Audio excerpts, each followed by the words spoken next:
Every night at midnight. Only on GB News, Britain's news channel. Westminster, the ultimate clique. And you're fighting like rats in a sack. But here on the Camilla Tominey Show, we ask the questions the establishment media is too scared to ask. OK, let me ask you a straight question, because I know you're a straight-talking politician. Whether it's net zero, illegal immigration or law and order, nothing is off limits. You had the power then. Yeah, as I and say, now you've lost it. That's the Camilla Tominey Show, a politics show that's fearless. No, let me finish my question if you don't mind, because it is my show. Sundays at 9:30, only on GB News, the People's Channel, Britain's news channel. No matter the state it's in, this is our nation. Join me, Jacob Rees-Mogg, for a genuine, honest discussion on where we have been, where we are going, and where we are with the people who set the direction. Tune in to State of the Nation every Monday to Thursday, 8 to 9 o'clock. Only on GB News. a really important thing about GB News, and it's brought something completely different to the landscape. The mainstream is all about keeping the status quo as it is, ticking along quite nicely. They don't want to ask difficult questions. GB News exists because there is a desperate need for fearless journalism that puts the people first. GB News came on the scene as a disruptor, and it has always been a disruptor ever since. Journalism in this country has been a cosy world full of groupthink until now. Well, the reality is that most British journalists are afraid. That's not GB News. Journalism is journalism at the end of the day, and we're not here to serve any masters. Our masters are our audience. We're here to talk about things in a way that have never been broadcast on British airways before. Do not miss a moment on GB News. The #1 news channel in the country.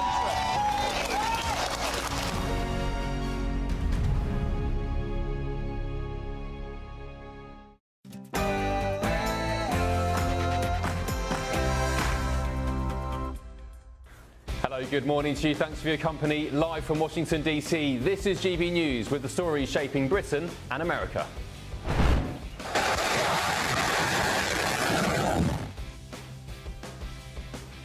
Well, it's all kicking off because breaking tonight, the US military has carried out multiple strikes in Syria targeting the Islamic State militant group.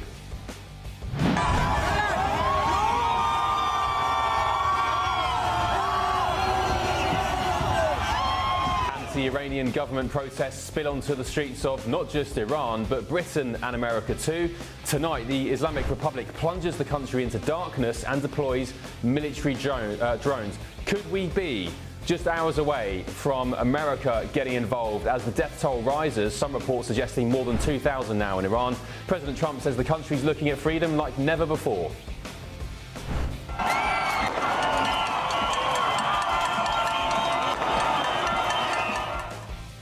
Trouble on the streets of America too, because anti-ICE protests spread across the country as 30 people are detained in Minneapolis after storming a hotel reportedly housing ICE agents.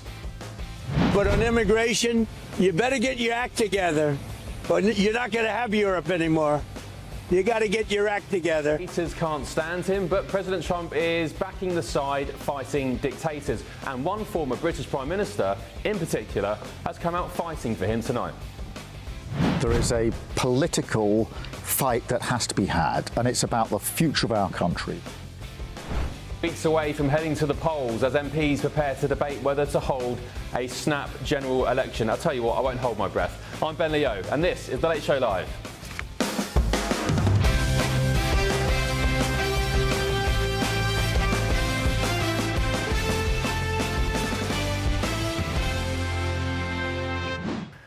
Good morning, hope you're well. Welcome to The Late Show Live. Joining me this evening in Washington, D.C. is my panel tonight of Democrat strategist Mally Smith and the political commentator Hilary Fordwich. Good evening to you both. And in London to take us through what's making the newspaper front pages, I'm very pleased to say we've got Reform UK's Layla Cunningham. Layla, good evening, good morning. Thanks for your company tonight.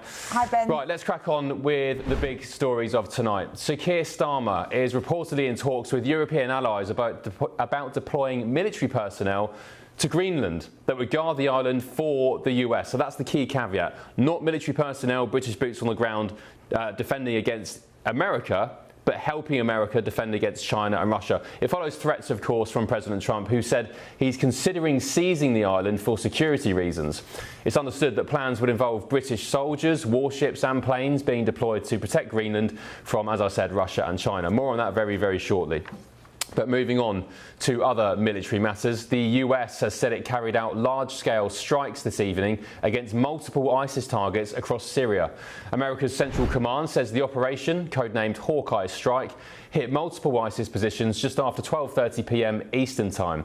The operation was launched at the direction of President Trump in response to an ISIS ambush attack by terrorists on US and Syrian forces last December, which killed 2 US soldiers and a civilian interpreter. In a stark message, the US Central Command said, quote, "If you harm our warfighters, we'll find you and kill you anywhere in the world, no matter how hard you try to evade justice." It remains unclear tonight whether anyone was killed in these most recent strikes, but resharing the statement, US Secretary of War Pete Hegseth said, "We will never forget and never relent." And this also follows this warning from President Trump. Mr. President, will the U.S. retaliate against ISIS? Yeah, we will. We will retaliate. Thank you very much.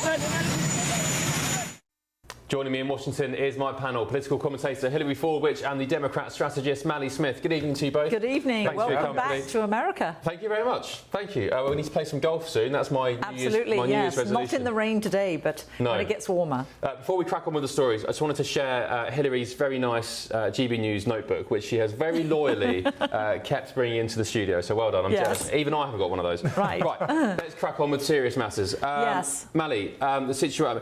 This is almost like a military special tonight on the Radio Show Live. There's so much going on, and of course the situation in Minneapolis as well.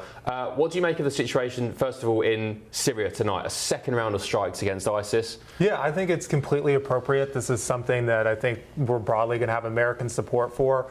We had ISIS attack U.S. Soldiers, killed the soldiers and the interpreter, and then this is a proportionate response to that attack. And given so much that's in the news over the past 10 days, what's crazy is prolonged attack in Syria probably is not even going to break the top 3 news stories in the next couple weeks, given everything we're going through. So I think there'll be broad U.S. support unless something incredible comes out and we learn more about this. But I think this is something U.S. folks will support. Okay, good. So as the resident left-winger tonight, because there's been lots of military stuff in recent days, which most lefties have said it's an outrage. Venezuela, outrage. Getting involved again in Iran, possible outrage. You're happy with this? No problems? With the Syria part, we can talk Syria. about. We can talk about the other two, but the Syria part. The other things, I'm actually surprised that Maddie said that, so I'm really happy about that. And I loved actually Pete Hegseth's quote. We'll never forget and we'll never relent. And I would say, don't mess with the US. I've always said, you give me a naughty, badly behaved child, I'll give you a weak parent. When there's a strong parent, you get well behaved, productive children, and I think this is the same across the world. A weak US. And you have discord around the world, you have terrorists around the world messing with us, you have a strong president and a strong secretary of war like this, and people will stop messing with us. Yeah, I will say as a Brit, as a sort of third party here, it does feel like you guys, Mally, have got your mojo back, you've got your strut back on the world stage, militarily, yes. I mean, anyway. Although... nobody, I mean, there was details today, I don't know if you saw, Hilary and Mally, there was a Maduro bodyguard who spoke about, he gave a really in-depth interview about the operation, saying that 20-odd special forces soldiers came down from helicopters. They took on 200 Venezuelan bodyguards. They used sort of supersonic sound weapons against them. It just sounded like... It was one of the most sophisticated raids absolutely ever. And when you think about things like what happened when we had that helicopter go down and the mess that we had in the Middle East years ago under Carter, you think about things that were total and utter failures, were an embarrassment for the US and the hostages being taken. Yes, this gives us our mojo back, puts us back in the world stage, but also it's not just the US. Don't forget, Ben, this oil tanker seized off the coast of Scotland, south of Iceland, that was British Special Forces also. They did the air reconnaissance, so the Brits have been involved as well, which is wonderful. I think here we are back again, the dynamic duo on the world stage. Despite our government, we still have the best special forces in the world. Oh, absolutely. Mally, so I was going to ask you, do you feel proud of America back on the world stage or showing your authority? Look, There's no question that the U.S. military is the best in the world. The question is whether these actions taken by the U.S. military are strategically correct. And when it comes to Venezuela, and when it comes to threatening our allies like Greenland with invasion, and also talking about attacking Mexico and Cuba, I don't think that makes us stronger. I think you have folks like China and Russia who are going to use this language of territorial conquest to further their aims, to create division in Ukraine, and to continue their efforts to try to take Taiwan. So I don't think those actions make us safer, and I don't think it's strategically wise, some of this foreign intervention we've been doing. I'm glad you guys are proud of the U.S. military. I am too, but that's never the question in this. We took out Saddam Hussein months after toppling Baghdad. We toppled Baghdad in a day. We took the Taliban out in a day. We were able to find and get Bashar al-Assad. The problems came years later. Yeah. So no, it's a good point. I'll give you that. Take a step back. It's a good point. And that is where President Trump has been receiving some criticism. I think a lot of the left were saying, okay, great, nice operation in Venezuela, but then the news came that they were going to take control of the country, and a lot of people were like, whoa, okay, what does that mean? What? There was one other quote that I actually did grimace a little bit about when President Trump said about Greenland, just because they went there 500 years ago doesn't mean to say that it's theirs. I'm thinking, oh gosh, what about the US? Yeah, right. That's a little tough for us. Right. Before we go to my next guest, I want to share with you, I'm sure you guys are familiar with this, but any viewers and listeners who aren't, so there's an account on social media called the Pentagon Pizza Tracker. Basically, it tracks customer footfall in the pizza shops around the Pentagon here in, well, it's in Virginia, just down the road. So you've got Domino's, Papa John's, DC Pizza, other brands are available. So it reports if there's a spike in usage in orders.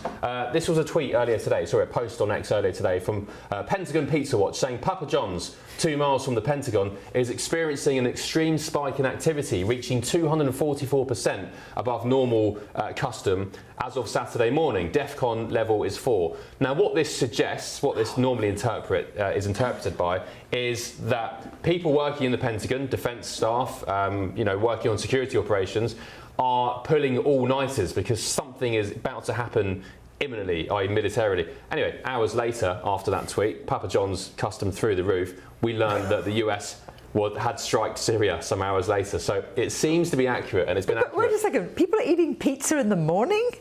Well, if you're pulling all-nighters, it's your night for you. I guess pizza. I guess Pentagon staff are pulling all-nighters. They're tapping away on radars, watching drones, and then they need some pizza. They need to eat something more healthy. Right, there's only one man who would be best to comment on the Pentagon Pizza Tracker. That's former CIA operative Michael Waller. Michael, good evening. Thank you for your company. Had you heard about the Pentagon Pizza Tracker, Michael? It's a pretty accurate pizza tracker. It's these guys go out and they eat, and you literally map the activity within the Pentagon. What's your thoughts on, and there's so much to ask you about, Michael, what's your thoughts, first of all, on the second round of strikes on ISIS in Syria? Some viewers and listeners will be surprised that ISIS are still mooching around. I thought Trump dealt with them years ago.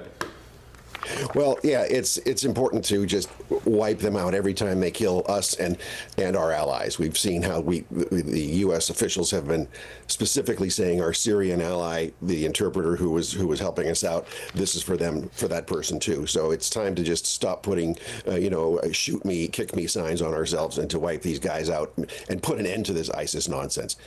Notably also, the UK and the French have been doing their own operations in the area within the past few weeks. So you can tell there's some real good allied relationships still going on in Syria. Jalani, the leader of Syria, the former al-Qaeda operative, I guess he would have been informed and probably in on these strikes against ISIS, right? I don't know. The trick in ruling places like that is to use factions against one another. I think it's pretty tasteless to have a relationship with a guy like that. But if we can use one bad guy to wipe out other bad guys, then we're, good guys are ahead. Yeah, well, they did invite him into the Oval Office some weeks ago. Michael, can I ask you please about everything else that's going on militarily? Iran, how close are we to US involvement in Iran? Because, again, it feels like it could happen at any moment. Yeah, I would like to see the U.S. stay out and simply allow the Iranian people to have their own revolution on their own.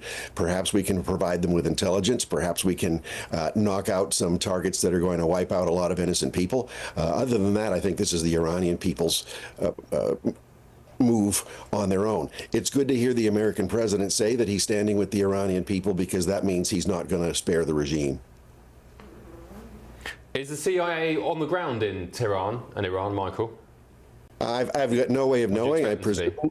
Yeah, I mean, I think it's probably better that they're not, because the Iranian people seem to be doing just great on their own.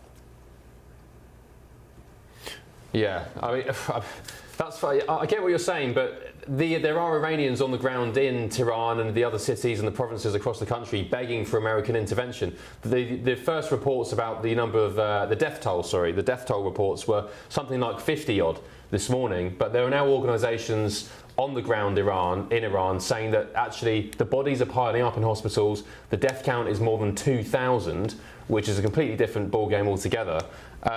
Would you be okay with intervention then, even if it was, say, military strikes on military facilities and so on? I think it'd be fine for us to do military strikes, whether they're missile strikes or aircraft strikes or drone strikes on Revolutionary Guard targets, or even other weapons. So you might have some type of a kamikaze type situation where the regime is it's dying, so it's going to take everyone else in the world with them. That's the ideology of the regime, to have an Armageddon type military relationship for the 12th Imam. So you don't know what this regime is going to do. Okay, Michael, thanks very much. Appreciate it. Keep an eye on that pizza tracker. You never know when the pepperoni margaritas will go through the roof. We may get some strikes on Tehran. You never know. Michael, thanks very much. Michael Waller, former CIA operative. Throughout the show, at some point during the show, I'll find time. I'm going to read you some extracts of this interview with Maduro's bodyguard, who was basically detailing the operation the United States carried out against Maduro and the Venezuelan bodyguards. It is astonishing. So at some point I'll read you what happened. He says, after drones appeared, helicopters arrived. There were very few, I think maybe 8, but from those helicopters 20 odd soldiers came down and they took on 200 Venezuelan bodyguards. Then they talked about some sort of sound wave device where there was a vibration or some sort of sonic boom where the Venezuelan bodyguards started getting nosebleeds, they collapsed. I don't know what that technology is, and it just goes to show, I'd argue, that America really is at the forefront of military operations across the world. Right, still ahead on The Late Show Live.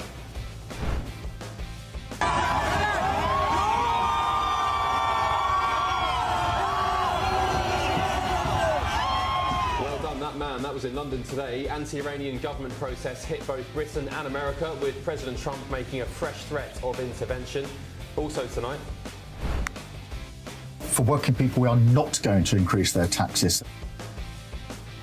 Brits could be heading to the polls in a snap general election in just a matter of weeks. Do you think it will happen? I'll tell you how and why that may be the case next on The Late Show Live. Don't go anywhere.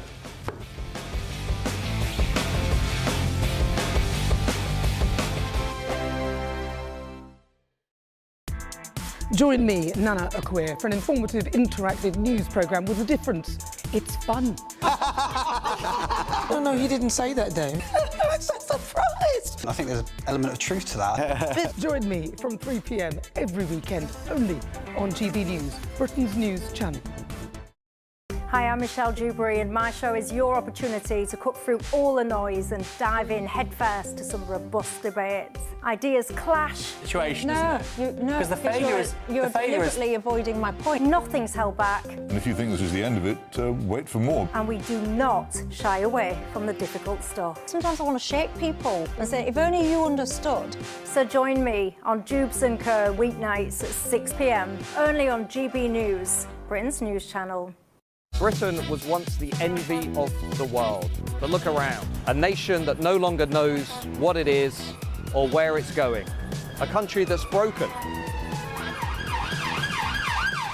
How do we fix Britain? How do we bring it back? Friday night with Matt Goodwin at 8 p.m. only on GB News. Mornings don't have to be tiresome, especially if you have the right company.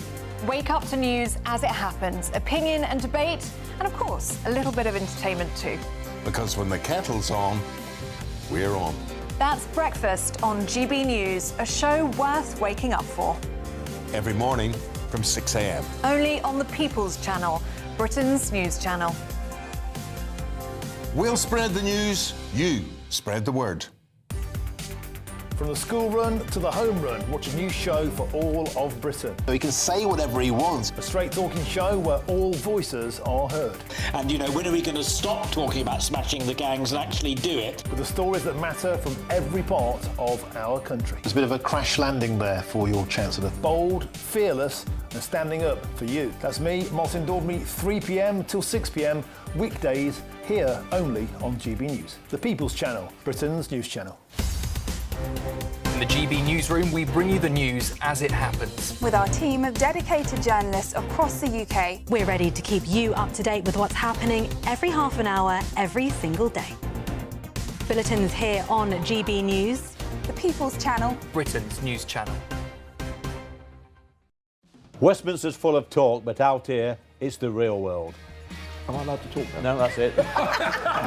This is where it matters, real people and real lives.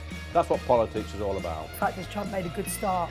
No. Straight answers, no spin, and just a couple of pints. How many fingers have I got up? About 10. So join me for Lee Anderson's Real World every Friday at 7 p.m. only on GB News. The People's Channel, Britain's news channel.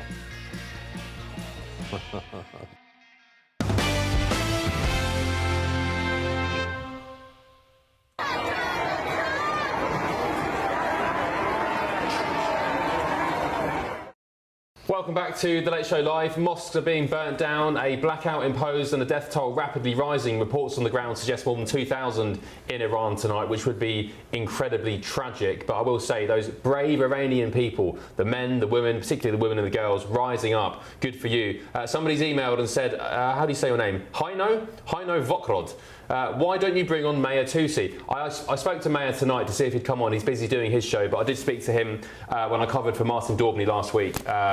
So hopefully maybe tomorrow night or Sunday. No, it's Saturday today. Maybe tomorrow night, hopefully we can get him on. Elsewhere, Tim has said pizza is healthy any time of the day or night. Hillary?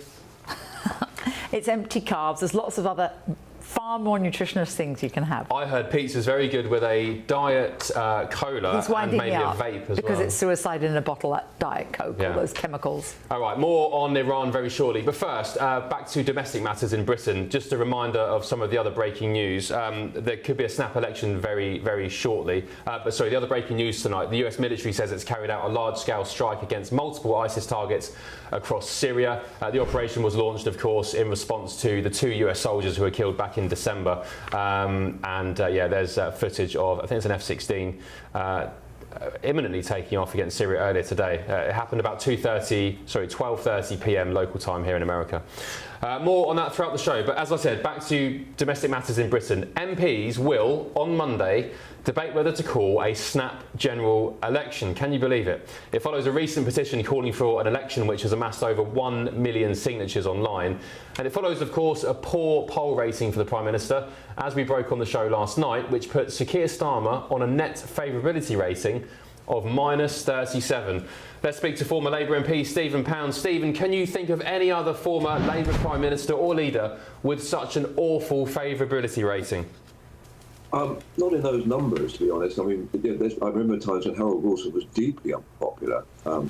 Jim Callaghan, took a bit of a kicking. So it has happened before. But I think what worries me about this present one is the continuity of it, the fact that it does seem to be set in stone, and it's going to be very, very difficult for us in the Labour Party to actually row back from that.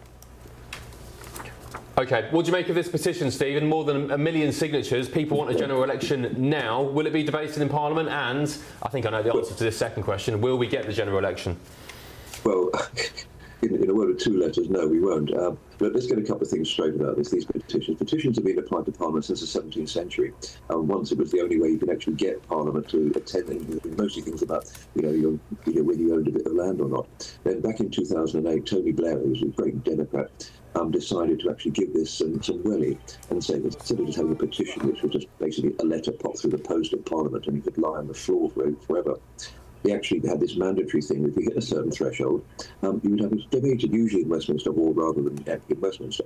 Now, a lot of these petitions were pretty minor things like exit times for leaving box junctions, things like that, and some rather arcane things about people's pensions. But the important thing about this is, you're absolutely right. It won't change. I mean, the Turkish don't vote, you know that, for Christmas. So even though this is the new year. So there won't be. But what it does do is it indicates, it's a canary in the coal mine. It indicates that there was great satisfaction. And some people will say, okay, 66 million people didn't sign it. 1 million people did. But 1 million is a significant number. It's not exceptional. There have been plenty of other petitions which have attracted 1 million people. So the government has to listen to this. Now, the problem that they face is that the minute they listen, they get accused of doing U-turns, and then they're either accused of saying, we don't listen, or we don't do anything, in which case, you end up sort of saying, here we are, we can't change. But I think what this is, it's not actually asking for anything specific.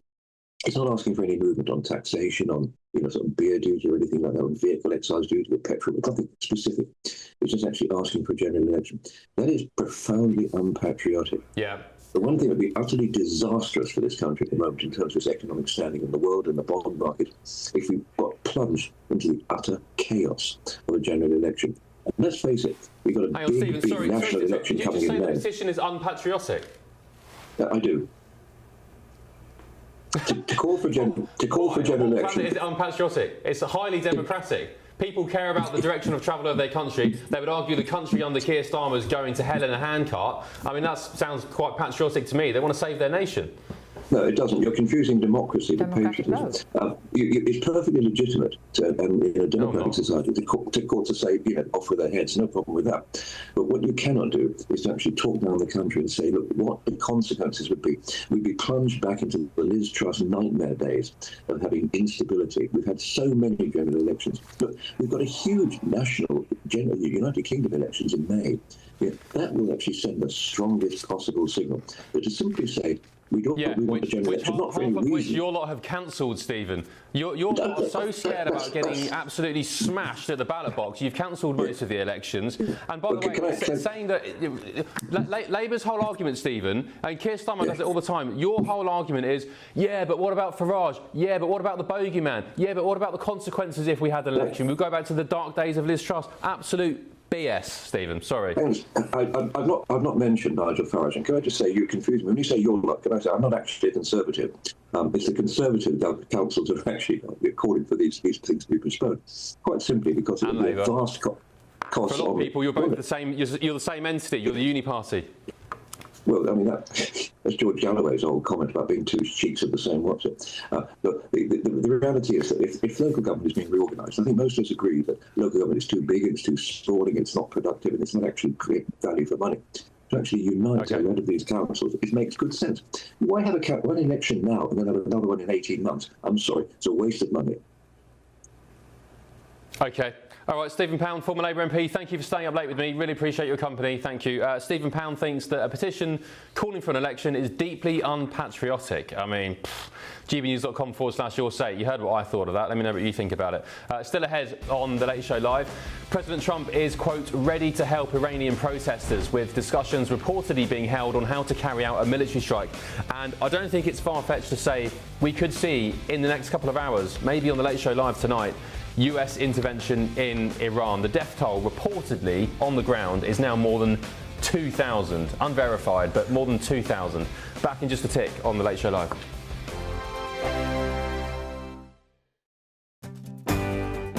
I'm Michael Portillo. This is GB News, the People's Channel, Britain's news channel.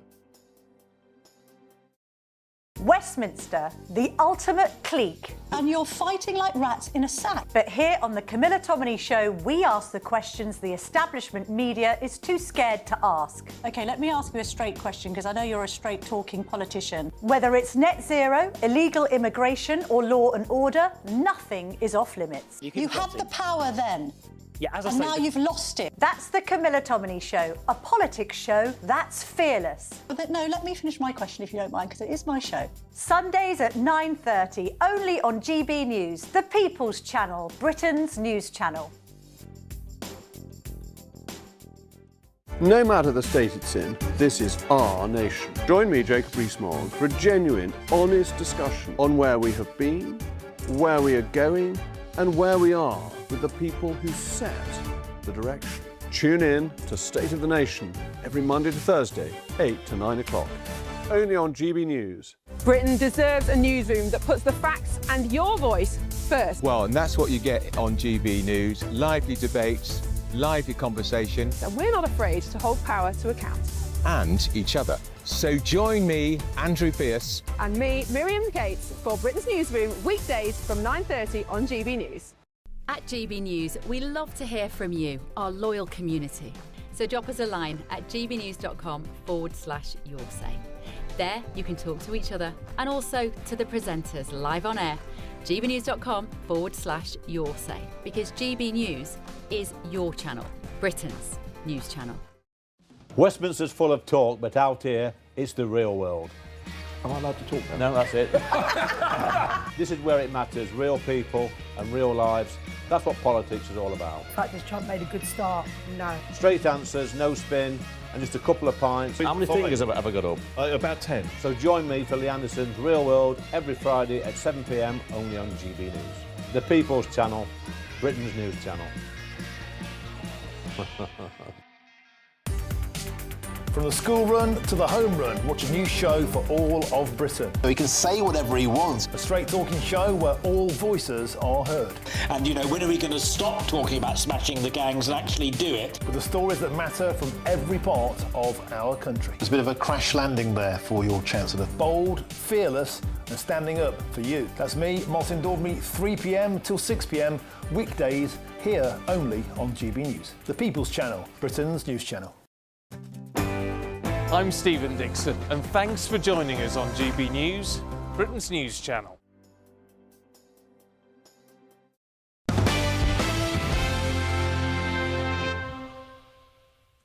Welcome back to the Late Show Live. Lots of you, well, maybe 2 or 3 of you, saying that the planes featured on the bit of footage before the break was an A-10 Warthog, and not an what did I say, F-16. I was just guessing.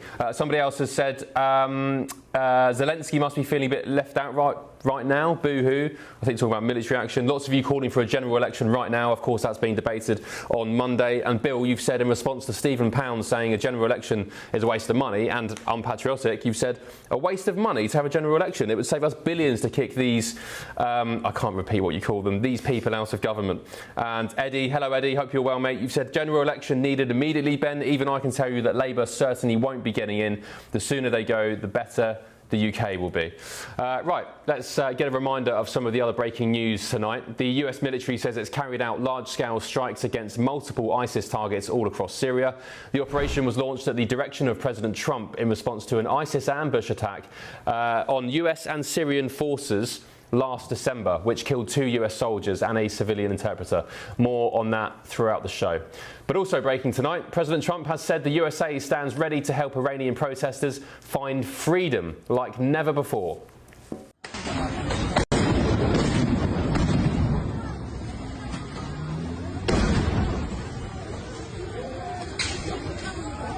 That comes as reports emerge that his administration is discussing how to carry out a military strike on the country, with former CIA officials warning President Trump could greenlight covert operations to destabilise the regime. And anti-government protests are now entering their 14th night against the Islamic Republic, with doctors telling Time magazine they've so far recorded 217 protester deaths. I will say as well, there's unverified reports from certain NGOs on the ground in Iran, including one based in Norway, who reckon 2,000 plus have been killed. The protests have also hit Britain too, with the national flag torn down by protesters at the Iranian embassy in London. Here it is on your screen now if you're watching on telly. Brave guy, actually. Replaced with the pre-Islamic Revolution lion and sun flag. So this guy scaled the embassy in London, much like the SAS did back in the 80s. Replaced the Islamic flag and with the pre-Islamic Revolution flag, the lion and the sun. My panel with me now, Hilary Forbich and Maddie Smith. Welcome back, you two. Hilary, yes. It did remind me of the SAS operation. I was also very impressed by his balance standing up there on there. It was great. Yeah, amazing, yeah. Very ripping agile. that down. It did remind me of the embassy and, of course, a complete turn of events. And this is, yes, back to strength. I will say, don't forget, so many Iranians, and it was there, don't forget, they're basically Persians, left Iran with the deposing of the Shah, and they went to to the UK and they went for Western values to go to the UK. So I think you have a lot of people of Iranian descent in the UK who have, you know, like I say, Western values and support this in what's happening in Iran and the deposition of the Ayatollah. And I think the Ayatollah has left, and I think that they're weak. You think the Ayatollah's gone? I think that they're going to be going. But there are rumours that they've already left. Oh, right. I don't know. It could be imminently. Yes. I think it'll be hours. You know, I think maybe even tomorrow. Mali, the exiled crown prince of Iran, Reza Pahlavi, he's at Mar-a-Lago this weekend. Yeah. Did you know that? I did not. No. Well, look, I think we should do everything possible to support these protesters, and hopefully we can get a new government in Iran, because Iran creates regional instability constantly, from funding Hezbollah to destabilizing the region with essentially just supporting any foes to Israel.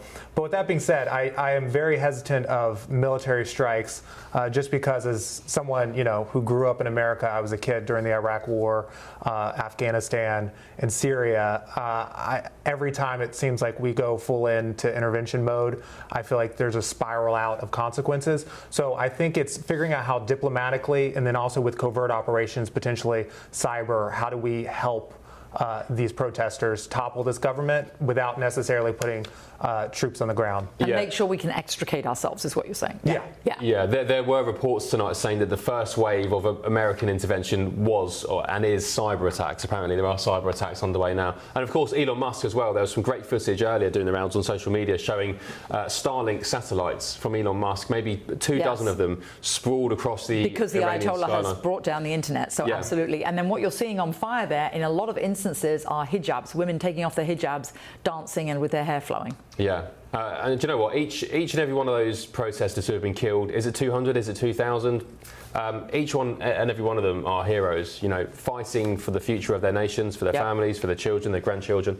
And also, again, a big shout out to Elon Musk with the Starlinks, because you wouldn't be getting this footage from the ground from the likes of Mayor Tusi, who's getting great footage from the ground there with his team, international news as well, and also just the Iranian people using mobile phones. That wouldn't be happening if it wasn't for Elon. Yeah. Because I think anything that helps undercut the regime's message that they're stable, that they have things under control, to amplify the voice of the protesters is useful at this moment. Yeah, information warfare. Right, with me now is Iranian author and historian Arash Azizi. Arash, good evening, thanks for your company. What's your thoughts on what's happening in Iran, and how close do you think we are to the toppling of this despot regime?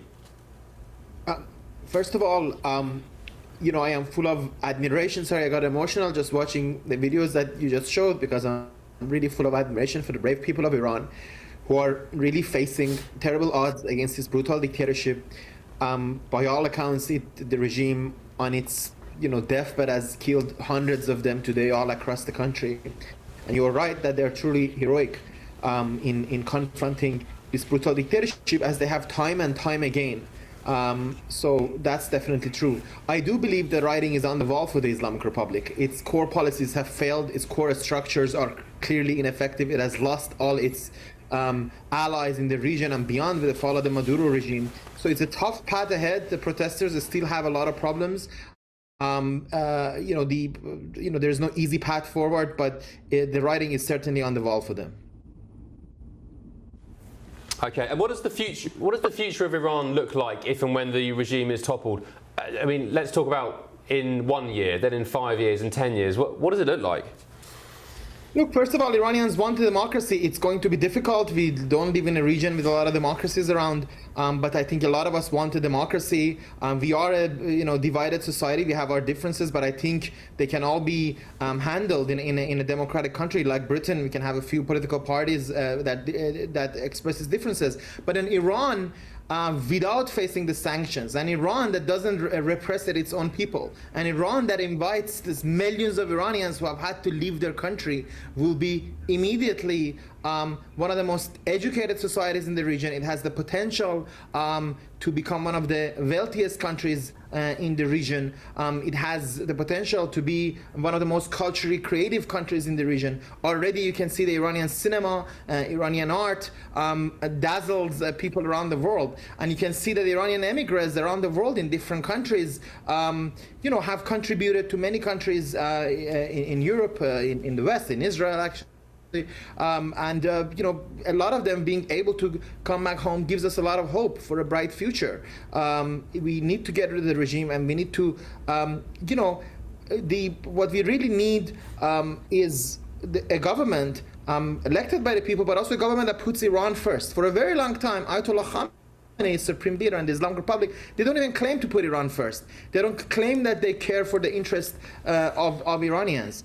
They openly say that they borrowed our country for a cause. They want to export their Islamist revolution around the world. When that ends, when Iranians come together, we can again have, have much success, and all of us our hearts are full of hopes for the future of our country, and we hope that many, including you here, would come to get to visit our beautiful country and see its successes to come. Yeah, I'd be very excited to go. I'm speaking to Iranians who were there in the 50s and 60s, during the flourishing years, and they tell me what a great place it was. And if I am so lucky enough to go, I don't know how long it will take, 5 years, 10 years. I'm very much looking forward to it. Arash, just finally, before I let you go, somebody on our comments section is a viewer, Elaine. Hi, Elaine. You've said people are so desperate to compare this to Iraq. It's nothing like it. The Shah is ready to take over. Why is this different to Iraq and America's invasion of Iraq? I mean, it has nothing to do with Iraq, because in that case, there was a full-scale invasion of another country by the United States. That's not in the cards. As for Mr. Pahlavi, who lives in the U.S., and he has impressed a lot of me. I am not his political supporter, but he's impressed a lot of us. He's up the ante. I'm not sure he's quite ready. He doesn't have all that it takes, but there are important democratic and civic movements inside the country, and many of us outside certainly able to replace the Islamic Republic with a competent government. And we need to get our act together, unite together against the regime, and get there. But it has very little to do with Iraq, whose fall was result of a foreign invasion. It is important not to leave a huge sort of vacuum, but for that, what we need is planning, and for different opponents of the regime to come together, many of whom, as even Mr. Pahlavi himself likes to say, many of whom are currently inside the country. Many of the brave men and women who are on the streets today will be the best who will build Iran for tomorrow and make sure there won't be some sort of a vacuum. Okay, Arash, thanks very much. Arash Azizi, Iranian author and historian. Really appreciate your analysis. Thank you, Arash. gbnews.com/you'll say Lee. Hello, Lee. You've said Iran are removing the radical Islamists. If only the UK could do the same. Here. And Alan from Cumbria has said, if the US goes into Iran, I hope they wipe out the Ayatollah hiding in his bunker. You may get it tonight, Alan. You may get your wish. Still ahead, I'll bring you all the stories making the front of tomorrow's newspapers with, very delighted to say, Reform UK's Layla Cunningham. There we go, Layla. Hello, thank you very much. We'll be with you in just a tick, Layla. Stay with us. This is the Let's Show Live.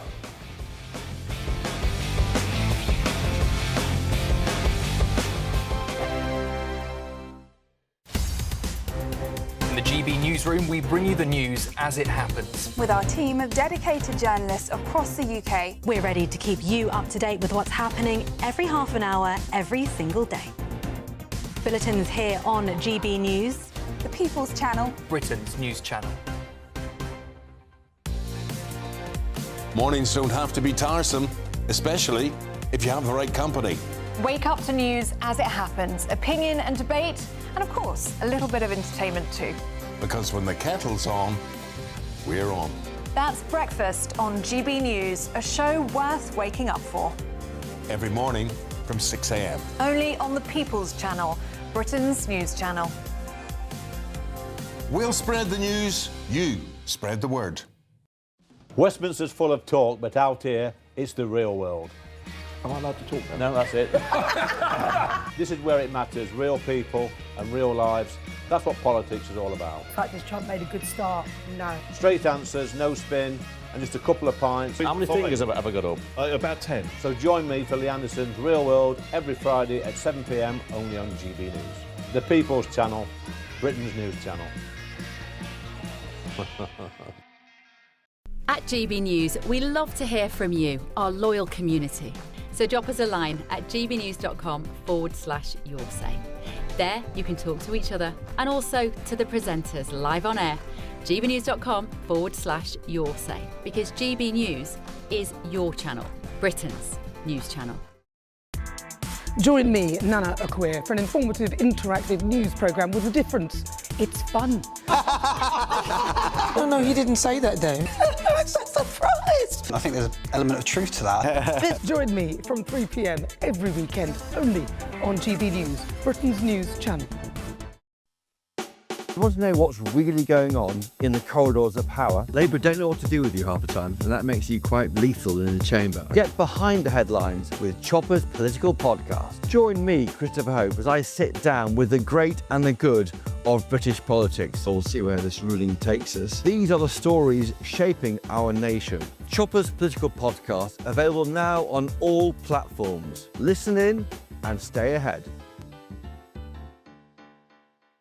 Hi, I'm Michelle Dewberry, and my show is your opportunity to cut through all the noise and dive in headfirst to some robust debates. Ideas clash. Situation, No, isn't it? Because the failure is... You're deliberately avoiding my point. Nothing's held back. And if you think this is the end of it, wait for more. And we do not shy away from the difficult stuff. Sometimes I want to shake people and say, if only you understood. So join me on Jubes & Co weeknights at 6 p.m, only on GB News, Britain's news channel.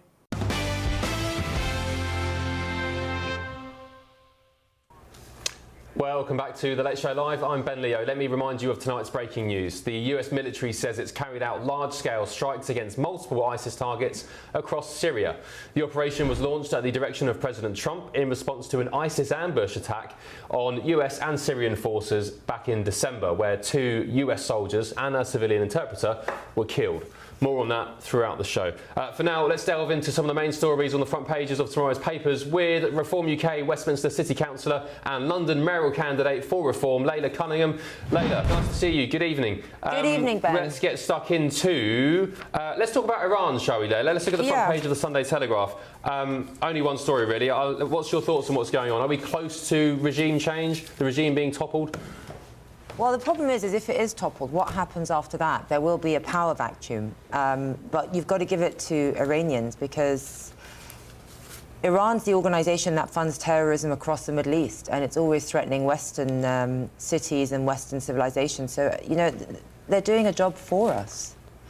I don't feel our country, I don't feel our government has been strong enough against Iran. You know, they've consistently refused to prescribe the IRGC.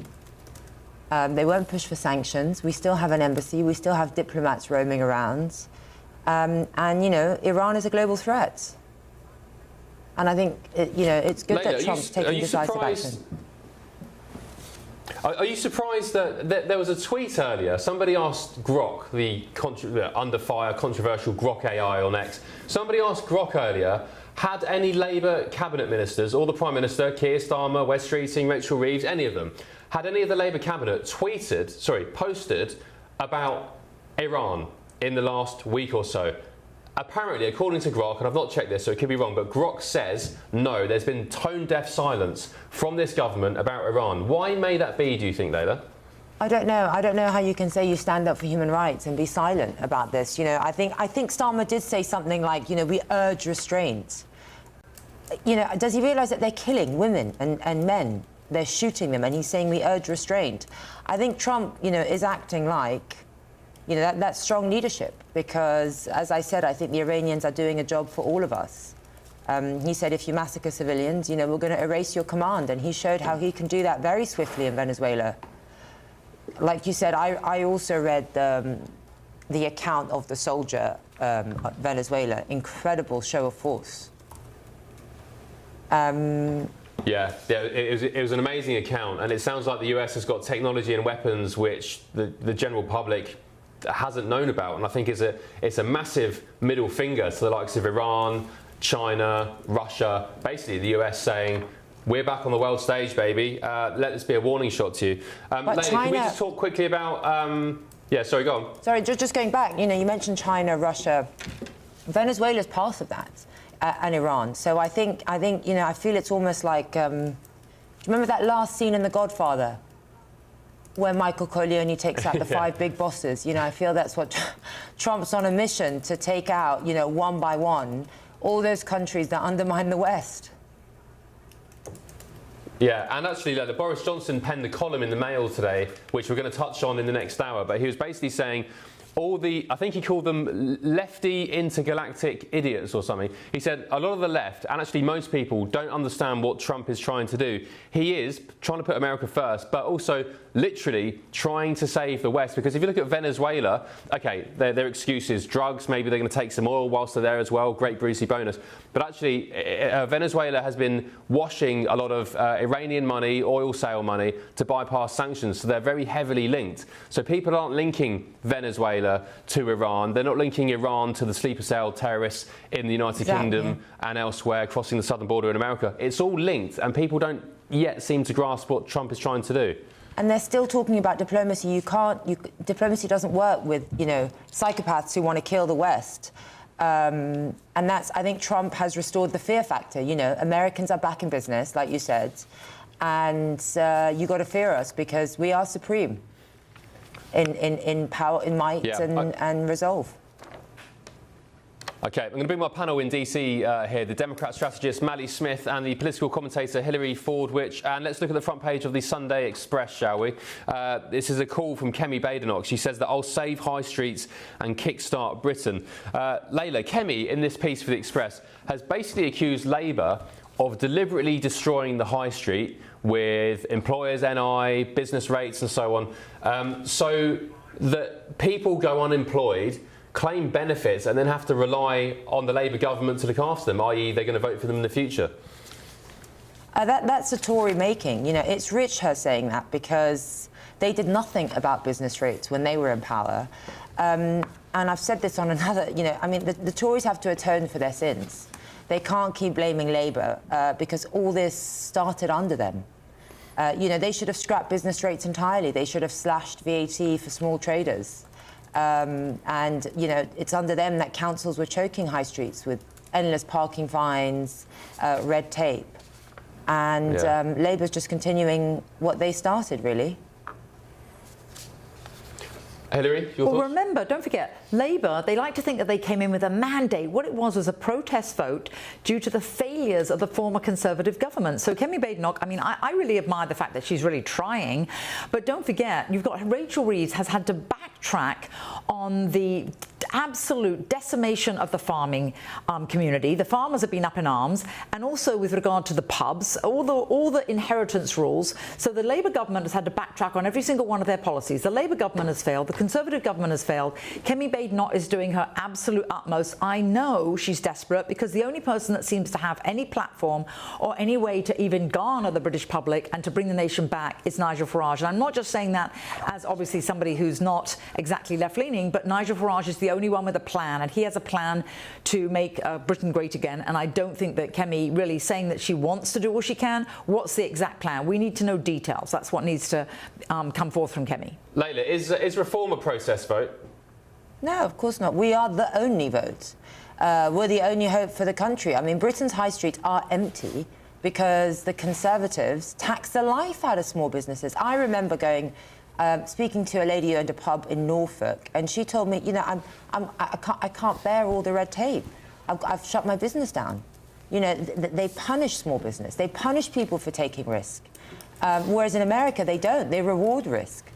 And that has to be the attitude of government. But of course, we have a government, a socialist government, and that just rewards dependency. And if you want to bring businesses back, yeah, go on. So I was just going to say, I mean, you were a former Tory, though, weren't you, Layla? No, I was. Listen, I was a former Tory. I wasn't in government. I wasn't a minister. And sadly, at that time, there was no Conservative option. And I mean that in terms of Conservative ideology. It was only the Conservatives, and I wanted to get involved in politics. I couldn't join the Labour Party. And the Conservatives were the only option. And I, myself, like many other Conservatives, we hark back for the Margaret Thatcher days, and we kind of subconsciously wished for it and were blinded to the fact that it's so far removed from that. And then we finally had an option that was much closer to Margaret Thatcher-led Conservatives in reform, and that's why you're seeing so many Conservatives want to switch. We're not all opportunists. You know, I defected with a very low chance of gaining my council seat again because it's a strong Conservative stronghold. And just because I recognised things in Nigel Farage that I saw in Margaret Thatcher. Yeah, I'm a big fan of Farage. I've known him since I was, nearly 20 years actually. So I know that the things he says are genuine. Likewise, President Trump, he's been saying these things for decades and hasn't changed his tune. So I know he's authentic in what he's saying, whether you agree with him or not. Likewise, Jeremy Corbyn. Don't agree with him, but he's been saying the same stuff for decades. My only concern is, and I'm hearing this from Reform voters, is that Reform is too easily taking on swathes of disaffected Tories. The likes of, for example, Nadine Dorries, who was the architect of the Online Safety Act, being welcomed into the party just days after, I think it was Nigel himself, absolutely slamming the Online Safety Act. So do you understand the concerns of some Reform voters or potential voters who are saying you're just becoming a house for disaffected Tories, they're going to bring the infighting, they're going to bring the sort of Lib Dem Conservative political nonsense that was going on during their times in government. Do you get those concerns, and how do you address them? I don't get those concerns because I'll tell you something that the Conservatives never had, that we have, and that's a leader, like you say, with conviction. And when you have a leader with conviction who is not swayed by opinion polls, is not swayed by what someone says about him in the newspaper, that's when you have a true leader, and there is discipline in that sense in the party, and the discipline comes from us wanting to follow him. People always say, you know, it's a Nigel Farage show, but they forget that he is the leader, and he's a leader that no one's plotting to get rid of, like the other parties. So I think anyone, listen, Nigel, it's his decision, and I trust his decision, and anyone who comes under a strong leadership, and that leadership is strong conviction. Okay, great stuff. Layla, you will be joining us again in the next hour, I believe. And yeah, stick around if you can. Go get yourself a coffee or maybe something a little bit stronger, and we'll catch up with you fairly shortly. Thank you. David Kelly has emailed and said, Ben, why are you broadcasting US military secrets, i.e. telling the world that the US is using some kind of sonic weapon? It's not a good idea to tell our enemies. David, it's been reported. I appreciate you thinking that highly of me that I'll have US military secrets fresh from the Pentagon down the road, and then I'm now telling the Late Show Live viewers, but it's been reported everywhere, so I'm not privy to that information. Thank you though, David, for the email. Back in a tick on the Late Show Live, more of the front pages and the latest from Syria. Could also Trump be about to intervene in Iran?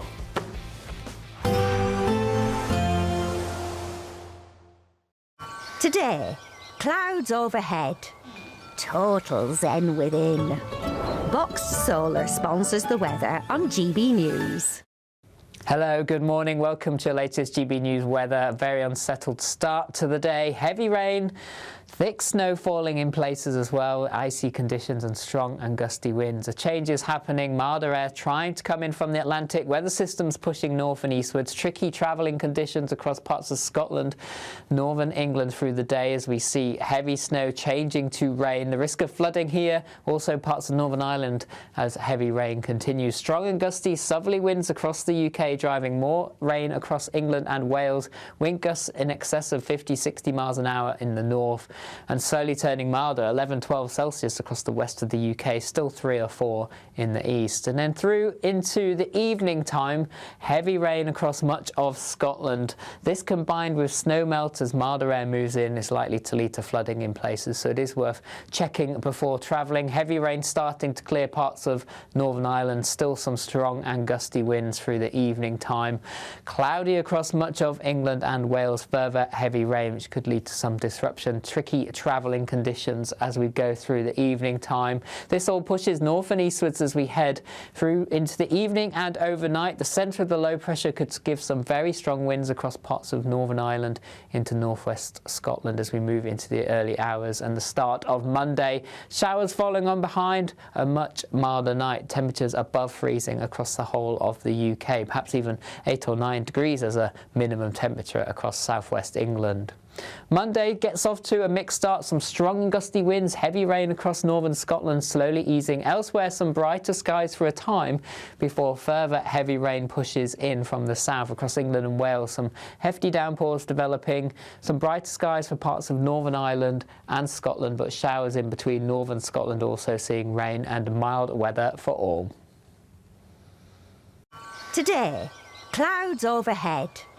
Total zen within. Box Solar sponsors the weather on GB News.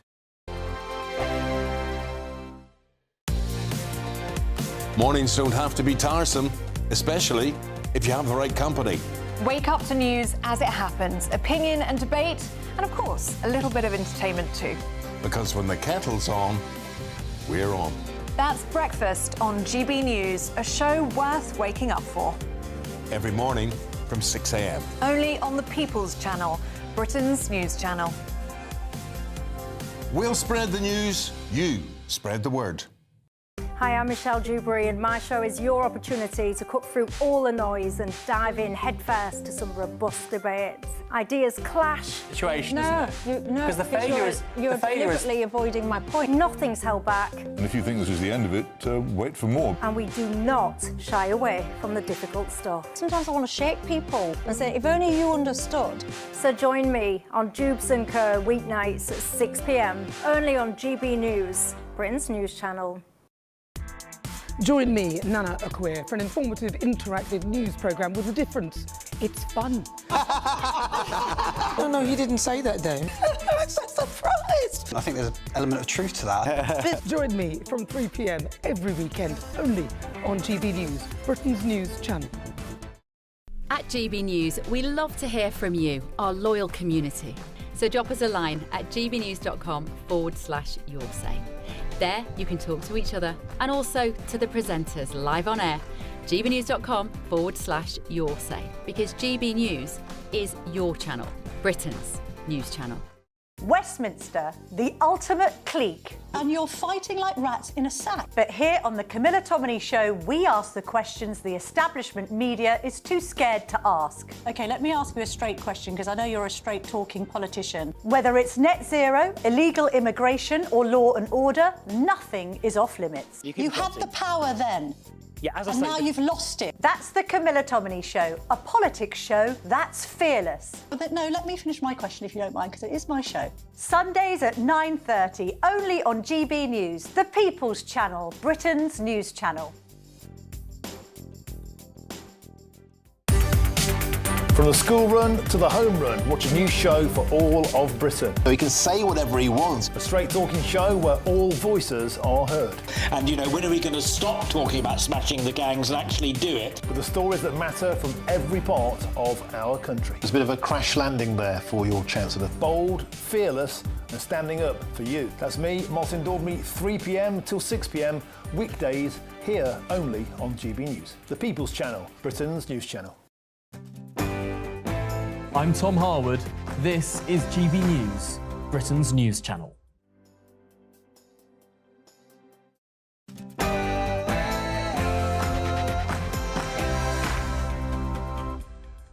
Hello, good morning, hope you're well. Live from Washington DC, this is GB News with the stories shaping Britain and America.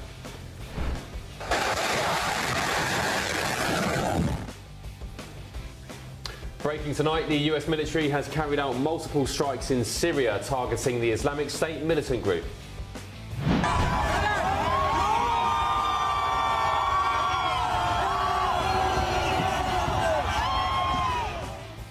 Anti-Iranian government protests spill onto the streets of Britain and America, and tonight the Islamic Republic plunges the country into darkness and deploys military drones.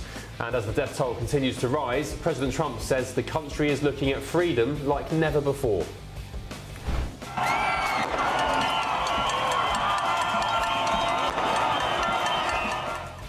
Anti-ICE protests spread across America as 30 people are detained in Minneapolis after storming a hotel reportedly housing ICE agents. But on immigration, you better get your act together, or you're not going to have Europe anymore. You got to get your act together. Can't stand him, but he's backing the side fighting dictators, and one former Prime Minister in particular has come out in full support of him. Can you guess who? A former British PM. He's come out swinging tonight. I'm Ben Leo, and this is The Late Show Live.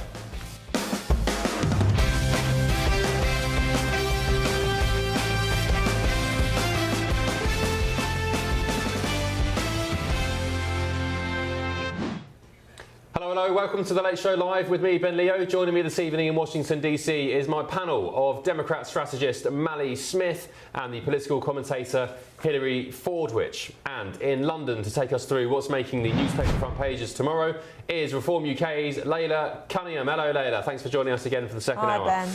Right, let's move on to our main news this evening. The US military has said it's carried out large-scale strikes against multiple ISIS targets across Syria.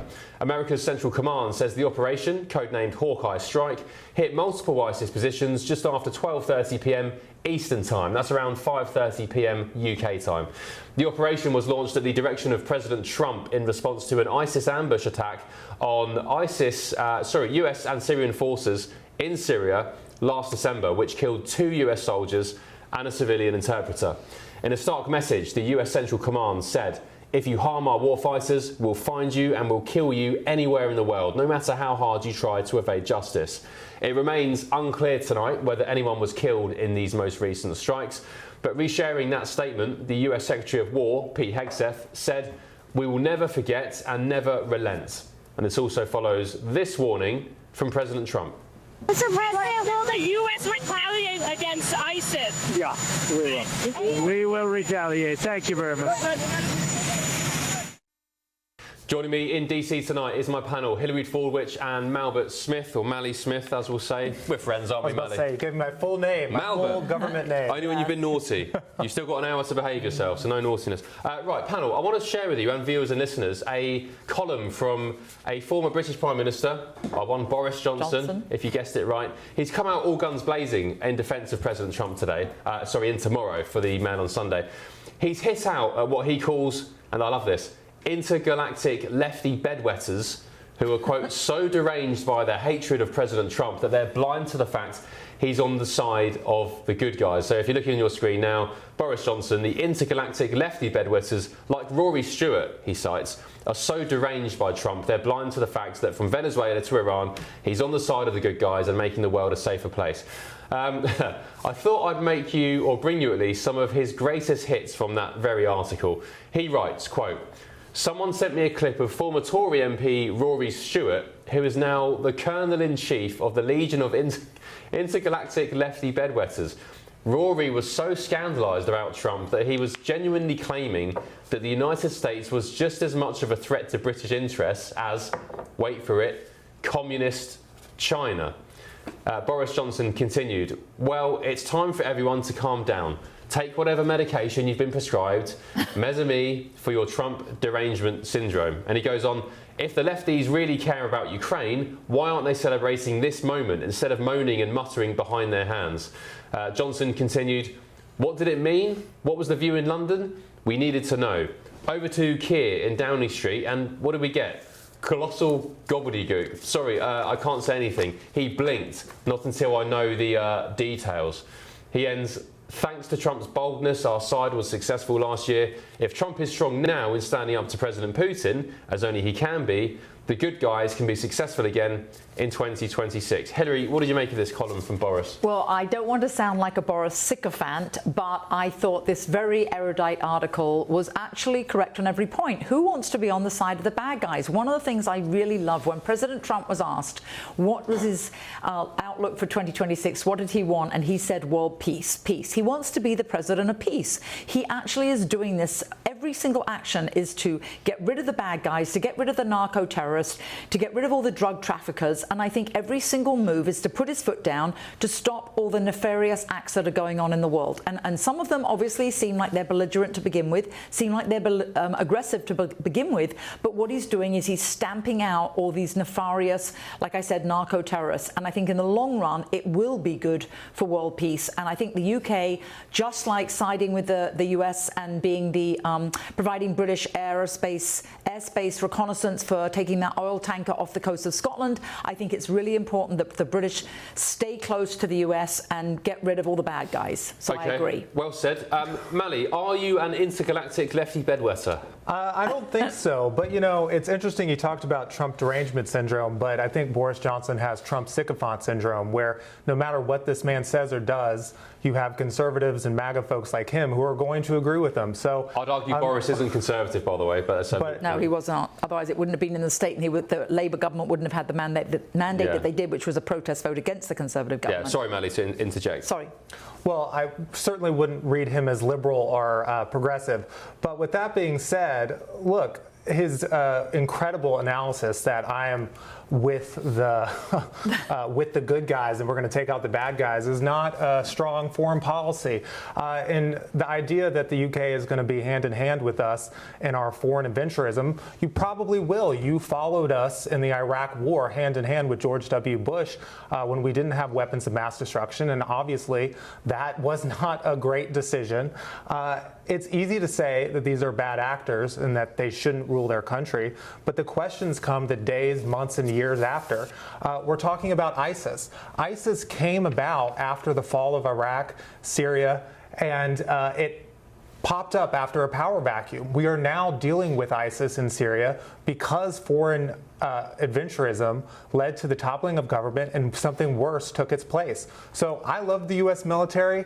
I'm glad that we provide blanket protection to you all in Europe so you guys can spend less money on it and have universal health care. But I also don't think that it means we need to jump in and fight all these battles, because with all due respect, it's my U.S. citizens who serve in the military who are actually going to have to do this while you guys sit back and continue to reap off the free benefits of our military dominance. Well, we have. I'll push back on that. We've been there for you for. That's what I said. For Iraq. Yeah, that's what I said, and I thought it was a dumb decision. So the idea that you guys come hand in hand with us is probably maybe you sometimes should reevaluate it. Yeah, and also that's kind of it links to the front page of the Telegraph tomorrow. Nigel Farage talking about how our armed forces have just been decimated by consecutive governments, Tory governments, Labour governments. We don't really have a leg to stand on. Is it the Telegraph? It's another paper. I think maybe the Man on Sunday. Aren't the illegals being housed in the military bases? That's what I thought. Illegals being housed in barracks, of course. Yeah. Let me get the thoughts now of James Hill, the deputy political editor for The Spectator, who's down the line. James, good evening, or good morning rather, thanks for your company. What did you make of this column from Boris Johnson? Is he right that Rory Stewart is the Colonel-in-Chief of the Legion of Intergalactic Lefty Bedwetters? There's plenty of evidence to support that, Ben. I think this was one of Boris Johnson's best columns since leaving Downing Street. And look, I think it's a really interesting point, which is that I think the economist Milton Friedman always told us to judge policies by their outcomes, not their intentions. And look, what Boris Johnson is saying is that, look, he may have sort of gone about it in a quite unorthodox way, but actually it's yielding results. And you look at what's happening in, say, Assad in Syria, Maduro in Venezuela, what's happening with Tehran and the mullahs there. It's very interesting to see that one by one, all these kind of Russian allies, Russian assets are being knocked off, and potentially it means that the forces of freedom are going to win out over the next 3-4 years. I know Boris is making a pretty penny writing for the Mail and doing this column. Has he got any political future, or is he? I mean, I just corrected Mally there in half jest, saying that he's not a conservative. I mean, really, you know, by in the grand scheme of things, he's not really a conservative. But has he got a future politically, James? I think he'll always have a certain currency as a political entertainer and someone who, you know, whatever else, was the man who got really the 2016 referendum over the line. I think for the medium term, I'm struggling to see how he can make a comeback. It's really striking to me, Ben, how many of Boris Johnson's one-time erstwhile allies have gone over to Reform UK. Lots of the Tory MPs who are left standing in Parliament remember how difficult he was to work with as a Tory leader. So I'm not necessarily sure he's got a kind of mainstream political future where he could return Churchill style from the wilderness. And I think right now it's so telling that Nigel Farage has really made a big pitch for that 2019 Brexit coalition, and he's hoping to kind of unite that again for victory in 2029. Yeah. James, just before I let you go, who was it today calling Starmer? It was the Telegraph leader column, the Telegraph's opinion piece, on Keir Starmer, who was basically calling Starmer a massive hypocrite for saying that the future of Greenland and the Greenland people, the citizens there, should be determined by only those people and only by Denmark. And the Telegraph basically lashed out at Starmer, saying, you are a massive hypocrite because you had the Chagos Islands, which you've ignored the Chagossians and their calls and their desperate pleas for reconsideration of this surrender deal, and you just handed it over to Mauritius, charging taxpayers 30 billion quid in the process. Do you agree with that sentiment? Is he a massive hypocrite when it comes to that? I certainly think there is, and I think that the Chagossians are clever about this. I've seen one report suggesting that they want to name an island after Donald Trump if he blocks this deal. So I think that they could try and appeal to Trump's ego on this, and hopefully point out that actually the world we're in right now in 2026 is very different from the kind of world of the 1990s when Keir Starmer seems to have formed his politics on international law. There's a big case for that, and if Labour actually is determined about self-determination, why doesn't it apply to those people living in the Indian Ocean and not just those in the North Atlantic?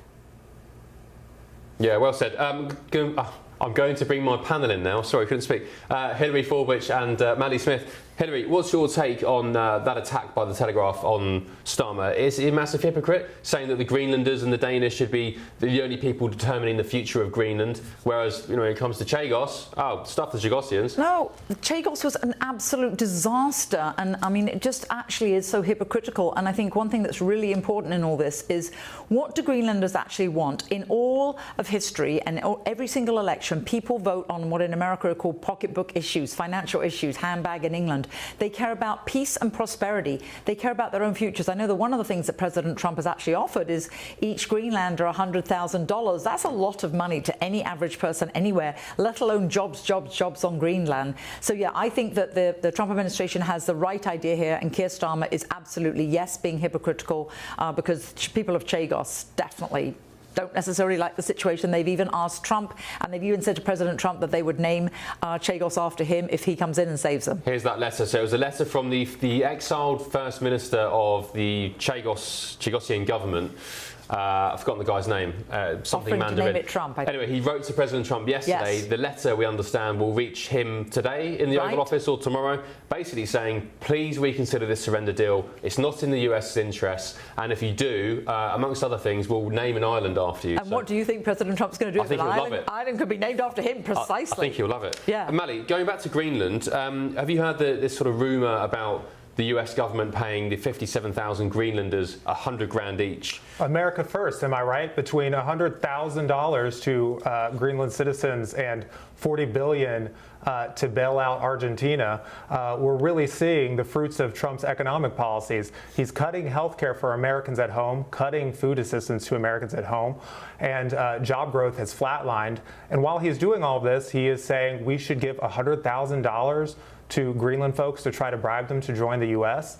It's ridiculous, and it's one of the reasons Democrats are going to continue to sweep elections this midterm like we did in 2025. Well, I guess in the grand scheme of things, it's only $5.5 billion.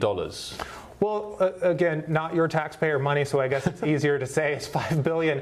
But look, we've cut Medicaid, so 10 million Americans are going to lose their health care. The Trump administration couldn't do anything to extend the Affordable Care Act tax credits, so you have another 4 million Americans who are going to lose health care through the exchanges. And they cut food assistance for 2 million Americans, all to fund a large tax cut. Now we're seeing that we're going to spend even more money that's just going to go to our widening deficit to pay folks in Greenland to join us. You have to be kidding me. It's the stupidest political argument. But again, as a Democratic strategist, I can say it's something great to run on. I just hope we don't do it. Yeah. James, before I let you go, there was a great piece in the Telegraph today. There was a dispatch to Greenland. They sent a reporter there and did a really good piece. And they asked locals about this $100,000 proposition potentially from the US government to Greenland residents, and one pensioner who was listed as being aged 87 or something had a direct message for President Trump, which was, go and F yourself. Well, look, I mean, I think that that's what we call diplomacy, isn't it? Sometimes it works, sometimes it doesn't. But one thing is for certain, that the issues around Greenland are not going to go away with Donald Trump. The ice caps are melting. On the current projections, I believe in 2030, it's going to be accessible to go through the North Atlantic there. And so with Russia and China and the US competing for critical minerals, once again, Donald Trump is ahead of the curve on this, even though perhaps his attempted style of diplomacy is not exactly the winning friends and hearts and minds like it maybe should. Yeah. James, thanks so much for your company, mate. Appreciate it. James Hill, the Deputy Political Editor of The Spectator. I think we have we got Benedict? Is he there? Anyone know if he's there? Not yet, not yet. So let me ask you, Hillary. Greenland and President Trump's attention on Greenland. Is it about national security, or is it about maybe the fact that Greenland is home to something like 70% of the world's rare earth minerals? I think it's both of the above. I think it is definitely a security issue. And again, just going back to the Greenlanders and that $100,000, do they want peace and prosperity, or do they want to have Russia or China, quite frankly, take occupation? I mean, look what's happened in Africa. The Chinese and across many parts of the world, they've actually had this Belt and Road policy. Has that helped those nations? No. And look, the Russians are very interested. It is the shortest route across the pole. It's the shortest route from Europe to the US. And I think it is very important in terms of safety, very important in terms of security. And yes, absolutely, rare earth minerals. And also, last but not least, AI. Don't forget, with AI, there are going to be jobs for those Greenlanders. You offer them $100,000. You say there'll be jobs because of all that AI construction for all of those data centers. I think the Greenlanders might be rather interested. Greenland doesn't seem interested, but Greenlanders versus the Danes. Okay, whatever. Greenlanders don't seem interested. I'll say this. It is, of course, a security issue and concern, but Greenland is fine. They are a member of NATO. We have a military base on Greenland. No one is attacking and taking Greenland. The Russians are not going to take Greenland from us. And they have themselves said they would like to increase their military cooperation with us. They would also be fine to continue their economic cooperation with us. What's worse for our security is Trump threatening to invade a NATO ally and have military action to take over Greenland. Okay. That's more destabilizing for NATO than Russia potentially The solution, taking Greenland. lease it. I'm going to go to our next guest, but Mally, just quickly, if Russia and China aren't a threat to Greenland, why is our Prime Minister tonight saying we're going to send troops on the ground, British boots on the ground? Look, I'm all for strengthening. So are they a threat or not? Of course they have an interest in Greenland, but they're a member of NATO. Gotcha. No, there's a reason why Putin does not want for Ukraine to have NATO guarantee, because then he would never attack it again. Okay. Benedict Spence is down the line, political commentator. Benedict, good to see you, and thank you for your company. What do you make of this Boris Johnson column? Did you enjoy reading it? Amongst other things, I'm not a big fan of him politically, but he's a great writer, old Boris. Oh, he is phenomenal, and I suppose that's part of the reason why he was able to sort of waltz his way into number 10, despite many of our misgivings. He's actually very good at being able to come across. But I think, we can all sort of sit back and look at him sort of in hindsight as a prime minister and say, okay, he wasn't particularly good. But I still think as a commentator, he is particularly astute. I do think actually he's got a bit of a point, actually, when you're sort of looking at the sort of the hysteria of the so-called the international elite and their attitude towards Donald Trump and his activities of the last sort of 10 days. We all understand partly why that is, because Donald Trump sort of risks upsetting this order that a lot of these people have created.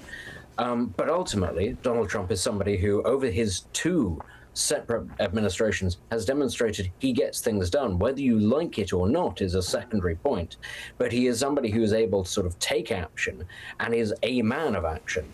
And I think that this is part of the reason why, we're talking about the likes of Rory Stewart and Liberals, certainly within the UK, actually their sort of their track record is for sort of pontificating on things, looking at things, giving very high-handed opinions on things, but not actually doing very much, whilst broadly politics slides into disrepute and into dysfunction. And as I say, whatever you say about Donald Trump, actually, he is a man who creates activity, who pushes things forward. He's the sort of man, dare I say it, that Boris Johnson rather wishes he could have been.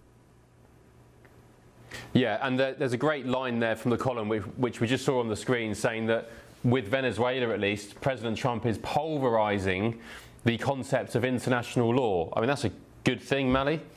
Well, look, I think international law certainly serves its purpose. I don't think that undermining the idea that might doesn't make right is not great. I think essentially Trump saying if you're a stronger nation, you can lay claim to a world leader or you can lay claim to another country like he's saying with Greenland.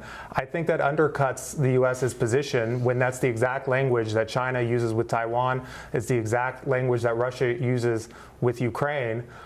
So look, I know we love and we're getting enchanted with hard power because we can watch the fighter jets go off and it's very sexy to talk about on cable news, but the soft power issues are going to come back and haunt the U.S. Yeah, but it is sexy. I love seeing those jets take off. Benedict, just very quickly, last words to you, really quickly. What do you make of Starmer saying that we're going to put boots on the ground in Greenland to, not against Trump, but to protect against the Russian and the Chinese? I think that this is all about trying to deter Trump from getting involved in Greenland. This is an attempt to placate him. It's far too late, though, ultimately. We're doing the same thing, aren't we, with Ukraine, the suggestion that we're going to put boots on the ground in Ukraine. Europe is reacting far too late to a United States president that is acting, frankly, in his national interest. It would be very nice if our own leaders acted in our national interest rather than followed to wait and see what the rest of the world does.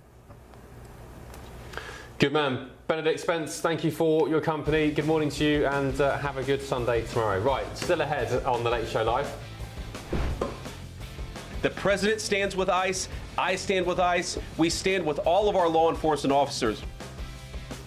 The words of Vice President J.D. Vance there. Thousands of protesters against ICE are taking place all across the United States, including tonight in Minneapolis. I'll bring you the latest on that. Remember, no breaks, back in just a tick.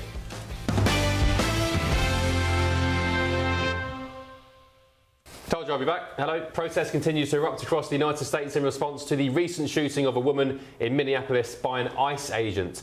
More than 1,000 events, including vigils and protests, are planned to take place this weekend all across America, including these pictures now from Minneapolis of the vigil for the woman who was killed. Last night, tensions reached a head in Minnesota.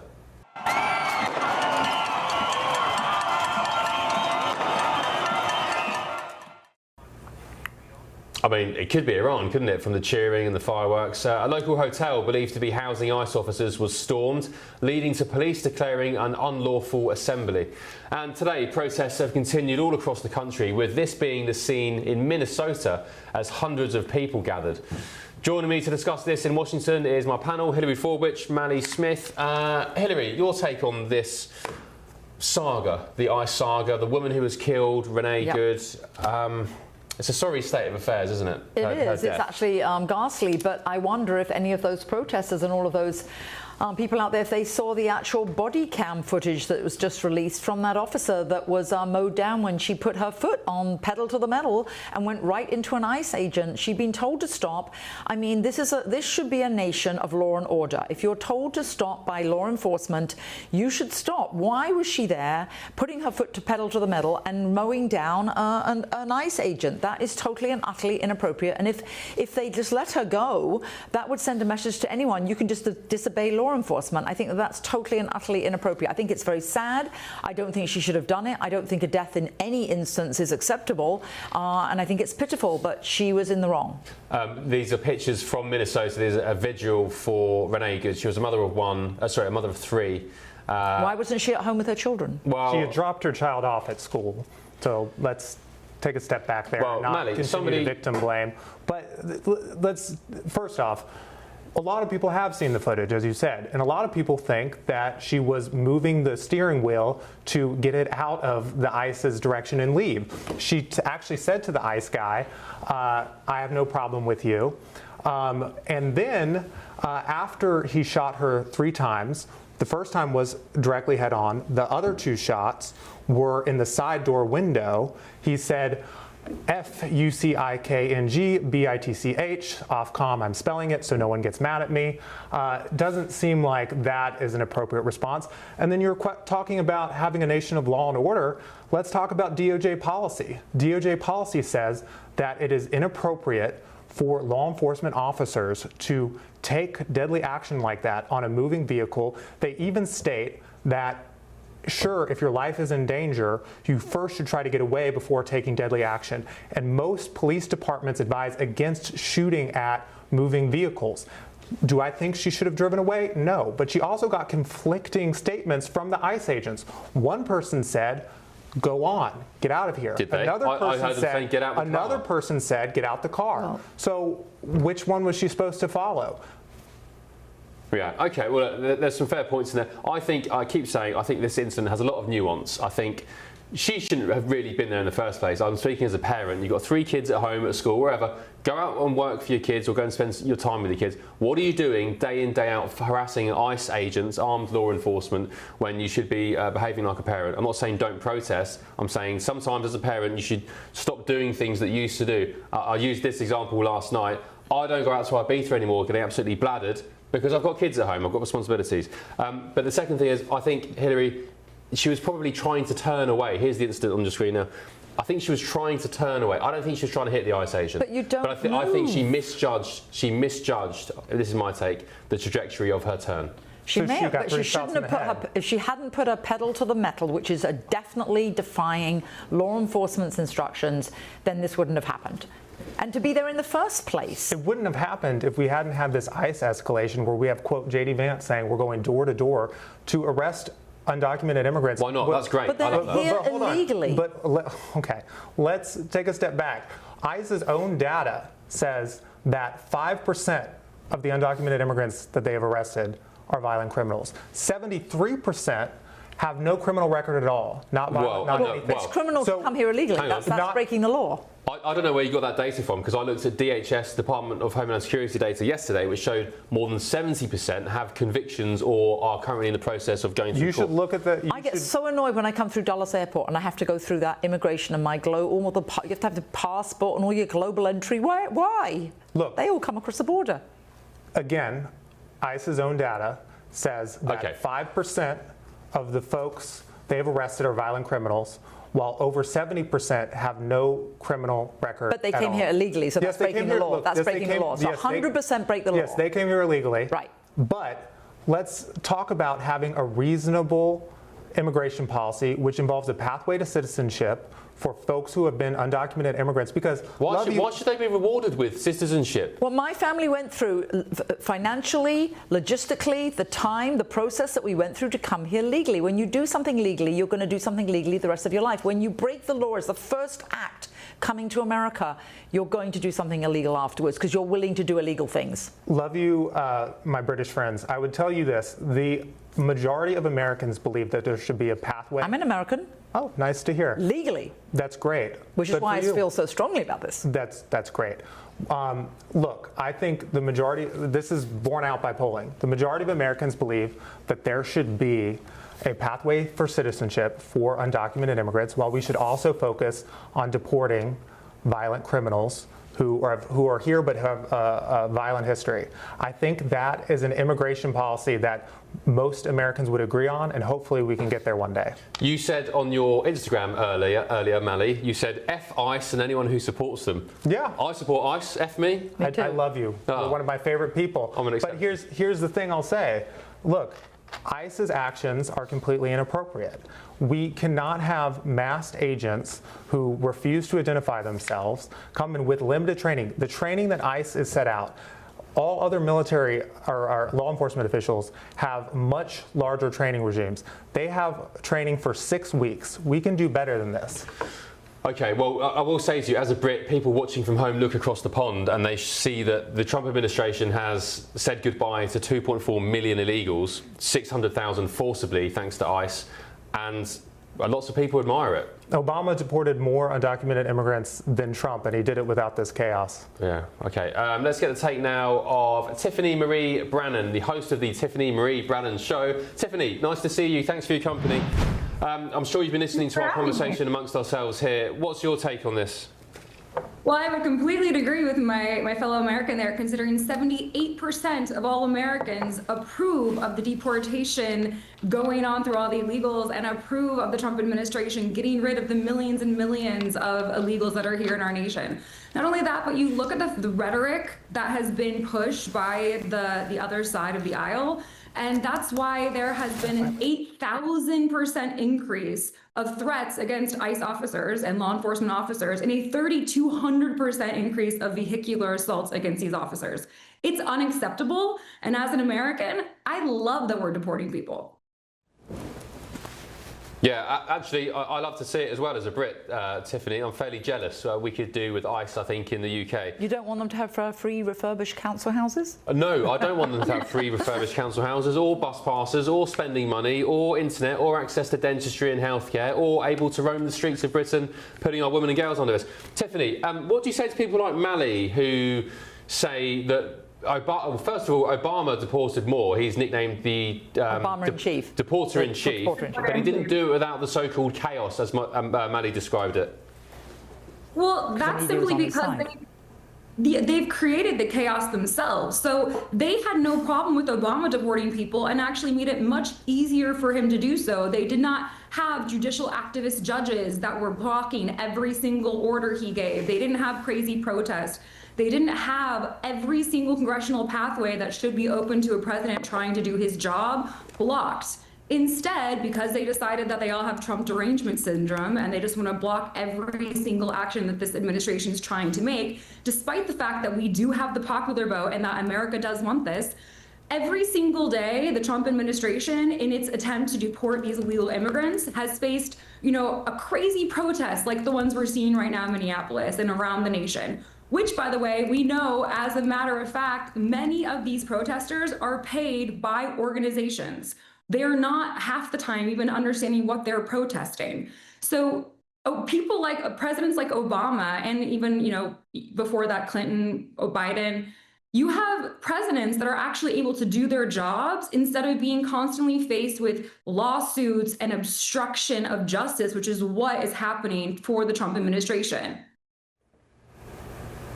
Yeah. Tiffany, just finally, what do you make of this? It is tragic of the death of Rene Good. Who's at fault there? Will the ICE agent? There's a federal investigation, but do you think he'll be punished for what happened? I'm not entirely sure. I've watched all the videos, and I do believe that there's a lot, A, being taken out of context, and B, that we haven't been told, or at least not widespread in a public level. I am aware of Section 111 of the Federal Penal Code, which says that if you do attempt to assault an officer with a vehicle, that's a punishable felony. And, we do have law and order in America where, unlike, I'm sorry to say, Keir Starmer's UK or Sadiq Khan's London, if you commit a crime, if you rape a child, if you sexually assault someone, if you attempt to mow down a law enforcement officer with your car, there are consequences. We don't give you free housing and, some money in your pocket. So I think that the officer truly believed that he was in danger and that he was going to be ran over and that his fellow officer, whose arm was still in the window, was going to be injured. Again, we now know that they had asked her multiple times to step out of the vehicle, multiple times to stop blocking the road. And at this point, she was actively interfering with federal law enforcement trying to carry out the justice and the will of the American people. And, there are consequences for actions. And this is a very sad consequence. It's a tragic incident, but it is what it is. And she did not obey the law enforcement officers, and she did try to run them over. All right, Tiffany, you're great. Thanks very much for your company on GB News on the Late Show Live. Tiffany Marie Brannan. You can check out Tiffany's show online. Thanks very much. gbnews.com/your say. Lots of comments on this. Somebody has said, where are we? Lee, hello Lee. You've said ICE UK, hell yes. Lynn, you've said Obama did it without trouble because he didn't have to put up with people with Trump derangement syndrome. And Stephen said, Ben, ask the Americans about the crime rate since Trump started deporting. Is it right, Mali, that murders are at a sort of 25-year low? Yes, but also the data shows that undocumented immigrants commit crimes at lower levels than natural-born citizens. So unless you can find unless you can find some better statistics that actually have a connection there, just because two things are happening at once doesn't mean there's a correlation. Are Native Americans not committing more crime because there's just simply more of them? Is that per capita? It's per capita. It is per capita? Yeah. Interesting. Okay. And what else have we got? Eddie, you've said at the end of the day, if you're told to stop it by the law in the US, you stop or face being shot at. It's very tragic, but at the end of the day, she should have obeyed the law. US citizens know the score out there. Manny? I was going to say, again, some people there was one officer who told her to drive and leave, and another officer told her to get out of the car. So I don't think it is that simple. Yeah, okay. Right, with me now is the Director for Homeland Security and Counter-Terrorism at the Centre for Security Policy, Kyle Scheidler. Kyle, is that how you pronounce your surname? Apologies if I've butchered it. What's your take, please, if you've been listening to our conversation on the ICE situation here? It seems that no matter what ICE does, or actually whatever President Trump does, certain sects of the left will never be happy with it. Well, unfortunately, we have a rising revolutionary left in this country that, frankly, they weren't happy with President Biden either. All through the election, you had revolutionary leftists in the street opposing the Democratic Party as well. Back when President Biden was elected in 2020, you had anarchists and Antifa take the streets in Portland saying, "We don't want Biden, we want revenge." So we have a left-wing extremism problem in the United States. A lot of these protests that are being organized now are being organized by professional revolutionary leftist groups like the Party for Socialism and Liberation, the Freedom Road Socialist Organization. These are Communist Party organizations that exist to foment disorder, to foment, chaos, to convince the American people that everything is falling apart. Who's funding these people, Kyle? What groups or individuals are funding this lot? There's a variety of funds that reach them. It's difficult to necessarily track every dollar from the large progressive foundations that pay for some of these organizations because of the use of what's called fiscal sponsorship. So large progressive foundations like the Open Society Foundation, the Tides Foundation, they will fund a 501c3 tax-deductible nonprofit called a fiscal sponsor. That fiscal sponsor will then distribute money out to other organizations that don't have a tax ID. And that can make it very, very difficult to track what the end result of some of those funds are. But we know in some cases, and the best example that I can give you is from the Stop Cop City riots in Atlanta, Georgia, where there are currently 60 people on trial for domestic terrorism and other crimes. We can see how funds travel to fiscal sponsors. They then go to some of these community organizations. And then what happens is violent rioters and protesters are often reimbursed with cash for their purchases to aid the protests. So if they buy tents to set up an encampment, if they buy ropes to occupy a tree sit in a forest, in some cases in the Georgia protest, they were even reimbursed for purchasing ammunition. So that's the way that we know that the money flows work. There's also a large degree of crowdsourcing of funds. We've seen, hardened anarchists and Antifa members crowdsource for body armor, first aid kits, equipment for their rifles and the like. So there's a variety of different funding schemes that they can utilize. Interesting, yeah. The Open Society Foundation being what? George Soros. He, of course, has funded pro-Remain campaigns, anti-Brexit campaigns in the UK as well. So, yeah, seems to get his money around.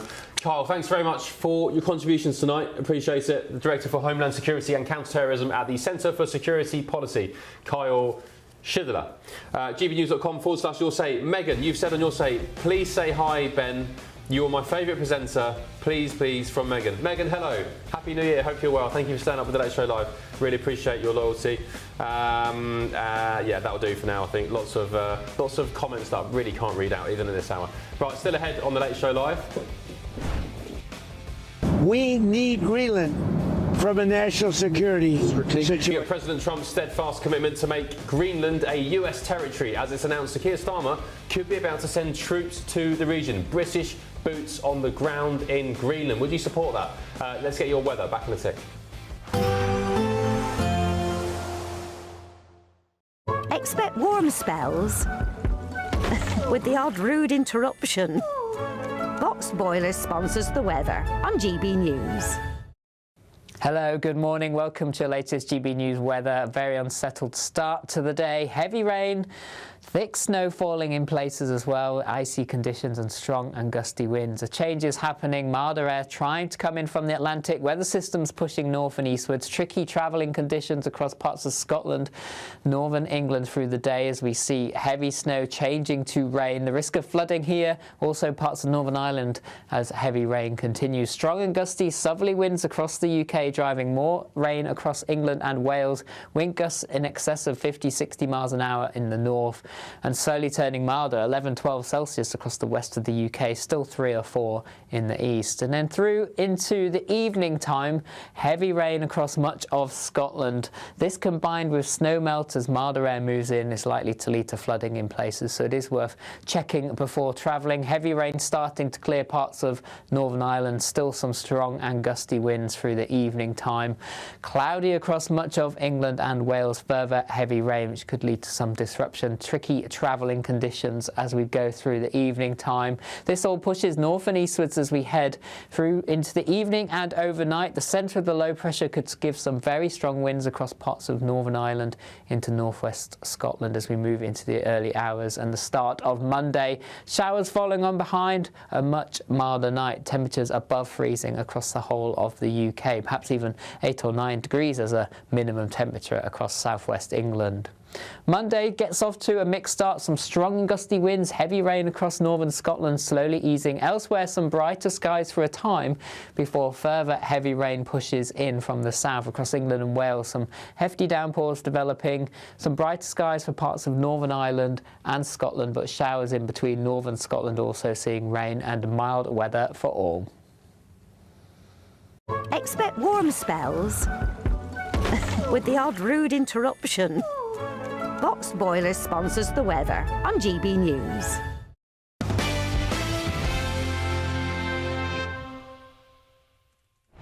Right, it's breaking tonight. Sir Keir Starmer's reportedly in talks with European allies about deploying military personnel to Greenland that would guard the island for the United States. So that's the important caveat, not to defend against America, but to help America against the likes of Russia and China. President Trump has said he's considering seizing the island, of course, for security reasons.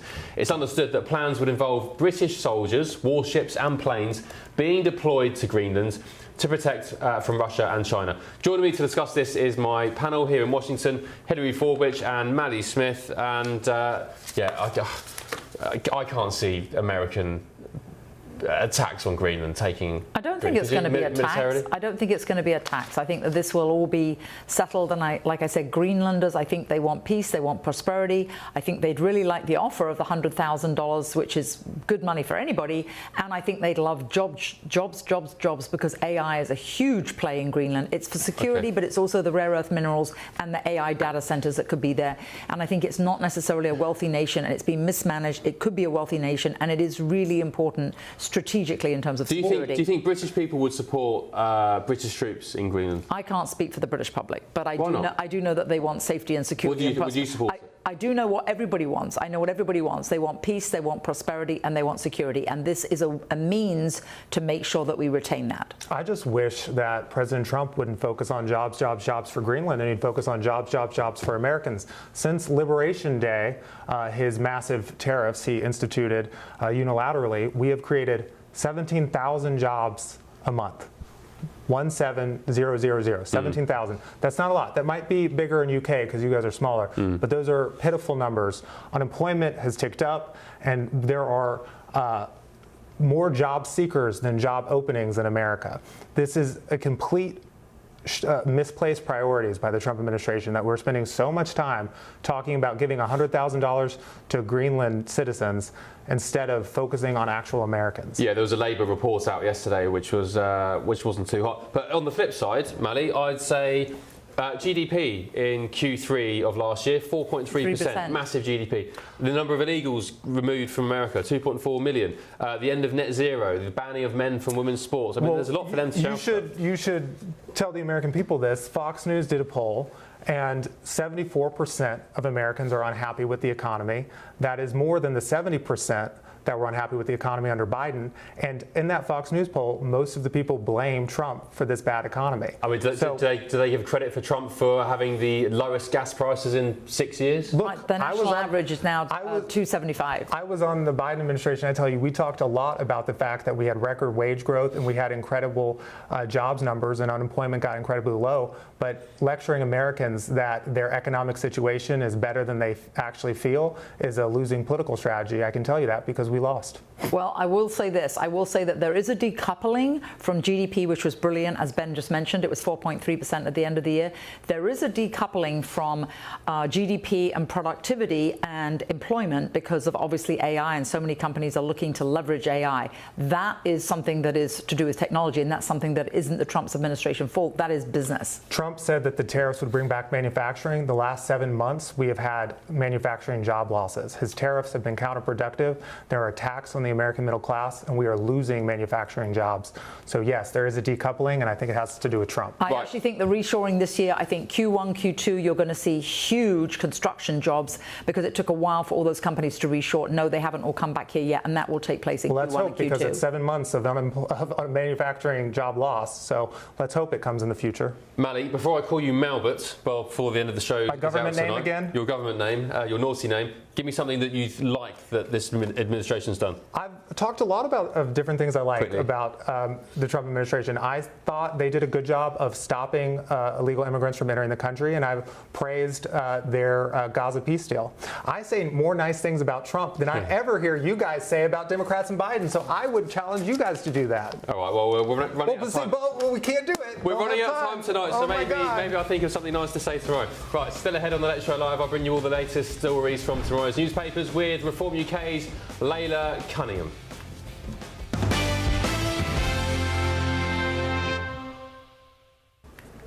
And this year's Reform UK's Westminster City Councillor and London mayoral candidate Layla Cunningham. Layla, first of all, let me ask you, are you confident of toppling Sadiq Khan? Because I think regardless of anyone's political persuasion, I think many people would be keen to see that happen, Layla. Yeah, I think more than you think. I mean, my odds are almost equal in the bookies in terms of odds, and Reform is polling second in London, and Labour's down to like 30%. The Tories, of course, no one's talking about them. They're not even in the race. I think I am confident because, I think, Ben, people aren't voting left or right in London. They're voting for safety. They're voting for a thriving city. No one wants to have to track their children all the time when they're going, and no one wants to have to put up with frankly, a city that's lawless. And that's why I think. Yeah. That's why I think. Is Sadiq Khan allowed to run for another term? He seems to have been around for ages. And do you know what? I've never met anybody who votes for him either. I did work in London until I came here. I've never met one Sadiq Khan voter. I don't know what's going on there. I've never met. And listen, I've gone up and down the city. I've never met someone who says I'm voting for him. I don't know what happens, but I honestly think it's not going to be down to party lines. It's going to be, people are going to be voting for the freedom that safety brings. There's a freedom to feeling safe in your city. There's a freedom to just walking out with your phone and not being worried that it's going to be snatched. There's a freedom for a woman, getting on a bus and not fearing that she's going to be sexually assaulted. I'll tell you a story. I was in Zara and a woman comes up to me and she says, she whispers and she says, are you Layla from Reform? And I say, why are you whispering? And she says, well, I can't tell them I'm from Reform. She says, but I've never voted before and I'm going to vote for you this time, because she was on a bus and a foreign man was, touching her up. She called the police. The police waited for her and arrested him. The next morning, he was on the bus again. The police let him go. And another time it happened, and the police and her boyfriend met her at the end of the bus stop. And the boyfriend said, you touch my girlfriend again, you rat, and you're going to see what's coming. The police looked at him and said, you do that again, we're going to arrest you for racial abuse. She says, I don't know what to do. She's given up. Doesn't surprise me. And so I think it won't be about Labour or Conservatives anymore. It will literally be if you want a safer London. Yeah, and actually, I think that's the case generally across the world. You still have left and right, of course, but I think more so you've got kind of like, do you want to continue Western civilization in the way that our parents and grandparents have enjoyed in decades before? Or do you want something akin to a commie Marxist Islamist takeover, because that's on the horizon. By the own words of President Trump, he's been sending out diplomatic cables to European embassies, the UK as well, saying, sort yourselves out, guys, because in 20 years, civilization, as you know, Western civilization won't be around. And talking of Trump, Layla, if you were the next Mayor of London, how would you deal with President Trump? Because, of course, we all know his relationship with Sadiq Khan. I think Trump's great. You know, I think the US is our #1 ally. It's always got our back. He'd be more than welcome in a city that I'm mayor of, and you know it would be a city where he can come and he won't be worried that his watch is going to get stolen. He can come and walk freely in London. And you know what, Ben? You talk about. I wrote an article for the Daily Mail about the way Sharia courts have flourished in our country, how we've allowed certain communities to come, and you know the thing is, when you come to Britain, you have to live by British values and British rules, and the country's not going to change for you. And we have had leaders that have allowed the country, the host nation, to change for those that have come, and that's got to stop. You know, if I'm Mayor of London, you're going to see British flags all over, flying with pride. That's something that's lacking. I love coming to the US and seeing the US flag everywhere. It's great. We don't have that here, sadly. Yeah, and do you know what else? Do you know what else I like doing in the US? Walking down the street in DC with my phone, safe in the knowledge I'm not going to be whizzed by some kid on an e-bike who's going to swipe it out of my hands. And if that did happen, at least in Washington, you know, you call the police, they're going to do something. Here, they're going to give you a police number just so you can claim it off the insurance. Sorry, Len, I'm trying not to sneeze. Apologies. I've got a little bit of a cold. Let's talk about the Sun front page. Harry and Meghan. Meghan is plotting a return. Do you care? She's always... No, I don't. But she is always plotting a return, isn't she? She's always trying to come back. I guess if it involves money or reputation. The thing is, Meghan, I think she came here and she completely misunderstood the British public. We didn't want, you know, a diva princess. We want a people's princess, and that's what she didn't understand. And she's taken Harry from us. You know, Harry, thoughts on Meghan? Yeah, I covered their wedding. People were 15 deep in the streets of Windsor. What she did was squander such immense popularity. She and Prince Harry could have represented the Commonwealth extremely well. I think the original sort of plan and the vision was for Prince William and Princess Catherine to basically be here in the UK, and for Meghan Markle and Prince Harry could have literally had the whole Commonwealth at their fingertips, and instead she's making jam. And I think they've squandered that immense popularity, and let alone the British taxpayers paid for their wedding, and now Prince Harry wants to have security paid for him so that he can hop scotch around the UK. Not only did we pay for it, but we were accused of hate and racism. There was no thanks for all we did with her. We welcomed her initially with open arms. Like you say, it was a big wedding, everyone wanted to see her, and she squandered that kind of openness that British people have. And then she accused us of racism. How dare she? Yeah. Mally, you a fan of Meghan? Not really. It's not something I follow. I'm sorry. Oh, you agree with us? I've agreed with you multiple times. I am sorry that she's not an American export that you guys have enjoyed. But you would say she's also kind of divisive in the U.S. I don't really follow Meghan. But I can tell you my sisters are not big fans either. So I think she's sadly someone with no home at the moment. Is she still popular in the US? I would say it's pretty divisive. There's some folks who are pretty pro her. I get more anti-Meghan content because my sisters have their views and they're not fans. Well, and I also think hypocritical Harry, everything that they stood for, everything that they said they wanted, they've gone back against. They wanted to go and live a quiet life, and they didn't want the high-profile life, and instead they went to LA and hired 3 PR firms, and they failed. And last but not least, look at all their staff that have left. Okay, Layla, last word to you. You've got 10 seconds, sorry. No, I mean, send back Harry and she can stay over there. Yeah, great stuff. Layla, thanks for your company tonight. Great speaking to you. I could chat to you for hours and hours and hours, but I'm sure we'll catch up again soon. That's Reform UK's Layla Cunningham. Panel, thank you very much. Absolutely. Hillary, smashing to be back with you. Maddie, I've got a tradition now. I'll ask what you do tomorrow. What are you doing tomorrow? Golfing. Sorry? Golfing. Are you golfing again? Of course. Are you going to... I golf every Saturday, Sunday. Am I going to be able to join you one day? Can't take guests on weekends. Oh, great. Lifting weights at Vita, your gym as well. Oh, that's my gym. Yeah. Probably not my... Don't tell viewers where. Oh, so sorry. Probably well, not... they're in the UK. They're not going to get you. Well, I don't know. Yeah, probably not my local one, though. Yeah. Where do you live? You're in North West, aren't you? Yeah. Okay. We've dropped the weather, so we've got a bit more time now. So, it was my New Year's resolution in America to start playing golf. We're restricted because it's congressional. We're restricted on guests. You can't take guests ever, first thing in the morning, ever. And you're restricted in terms of which days when you can take them. But I also, because there are so many times when all the restrictions of tournaments and this thing, that you can't always play at congressional, I buy a package at the Montgomery County courses, and I'll give you the link to buy the package there, and then we can meet there, and then we can practice at congressional. Okay. We can play at congressional when we can. You can come play pickup basketball with me. It would be a very different vibe. We don't book anything. What's pickup basketball? What's pickup? What do you like? Just a couple guys go to the court and just like 3 on 3. My cousin played college basketball in North Carolina. Nice. Yeah, he was pretty good. That's where I'm from. Right, viewers, let's get through some of your says very quickly. Ben said, sorry, John, you have said, Ben, I would like to see a woman run London, might make the streets safer. Kay, you've said, I hope Meghan, or Megane, never steps foot in the UK. You're right, Layla, she's definitely a diva princess. Lynn has said, I went to London as a kid and I remember it was beautiful. Artists in the parks, the food, and the big fat cat in Paddington Station. What big fat cat? It's a shame when I hear what it has now evolved into. I have great memories, my heart goes out to you Londoners. And Alan, you've said, I won't be around in 20 years when the Muslim Brotherhood take over the UK. It will happen if the government don't sort it out. Lee, you've said Meghan is just a crank. And so, yeah, I think that's about it. Flyer flag reply.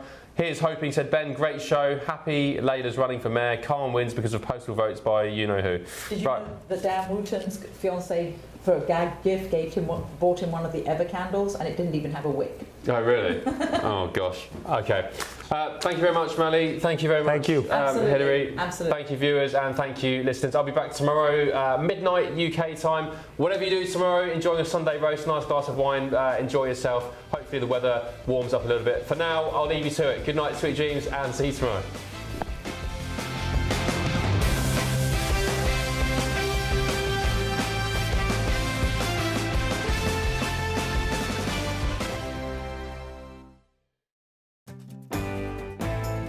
I'm Andrew Pearce. This is GB News, the People's Channel, Britain's news channel.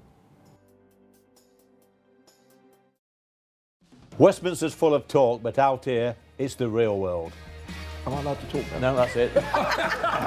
This is where it matters, real people and real lives. That's what politics is all about. In fact, has Trump made a good start? No. Straight answers, no spin, and just a couple of pints. How many fingers have I got up? About 10. So join me for Lee Anderson's Real World every Friday at 7 p.m. only on GB News. The People's Channel, Britain's news channel.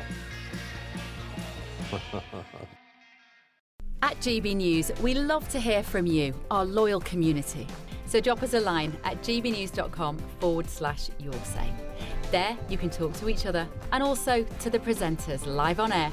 gbnews.com/yoursay, because GB News is your channel, Britain's news channel. In the GB Newsroom, we bring you the news as it happens. With our team of dedicated journalists across the UK, we're ready to keep you up to date with what's happening every half an hour, every single day. Bulletins here on GB News, the People's Channel, Britain's news channel. From the school run to the home run, watch a new show for all of Britain. So he can say whatever he wants. A straight talking show where all voices are heard. And, you know, when are we going to stop talking about smashing the gangs and actually do it? With the stories that matter from every part of our country. There's a bit of a crash landing there for your Chancellor. Bold, fearless and standing up for you. That's me, Martin Dordme, 3 p.m. till 6 p.m. weekdays here only on GB News. The People's Channel, Britain's news channel. No matter the state it's in, this is our nation. Join me, Jacob Rees-Mogg, for a genuine, honest discussion on where we have been, where we are going, and where we are with the people who set the direction. Tune in to State of the Nation every Monday to Thursday, 8 to 9 o'clock. Only on GB News. Britain deserves a newsroom that puts the facts and your voice first. Well, and that's what you get on GB News. Lively debates, lively conversation. And we're not afraid to hold power to account. And each other. So join me, Andrew Pearce. And me, Miriam Gates, for Britain's Newsroom, weekdays from 9:30 on GB News. Join me, Nana Akwe, for an informative, interactive news programme with a difference. It's fun. No, he didn't say that, Dave. I'm so surprised. I think there's an element of truth to that. Join me from 3 p.m. every weekend, only on GB News, Britain's news channel. I'm Michael Portillo. This is GB News, the People's Channel, Britain's news channel.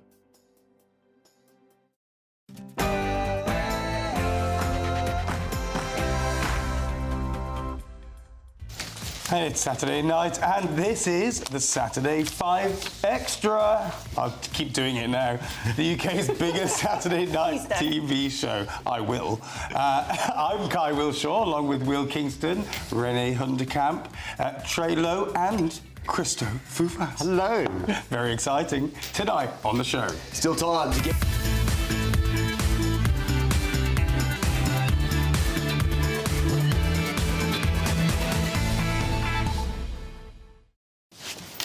Well, we've got plenty to go through tonight. We're going to be getting the questions in for Ask the Five. We're going to be talking cannabis prescriptions. Princess Kate has marked her 44th birthday with a very personal message on healing and nature. Record UK Bible sales. Plenty more to go. It's 8 p.m. This is the Saturday 5 Extra, as you know. Keep getting your comments in. It's the last chance saloon for any Ask the Fives. No topics are off limits. But before we start tearing each other apart, it's your Saturday night news with Sophia Wensler.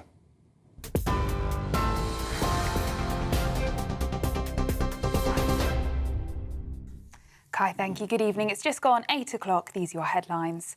Iran is facing international condemnation over the killing of anti-government protesters, and demonstrations have spread to London too, where a protester has climbed onto the balcony of the Iranian embassy today. At least 50 people have been killed in Iran since the demonstrations began 2 weeks ago. And to try and curb the growing unrest, internet and phone lines have been shut off and flights cancelled. Prime Minister Sir Keir Starmer has issued a joint statement alongside the leaders of France and Germany, urging Tehran to exercise restraint. Donald Trump has also threatened to use force if the violence doesn't stop.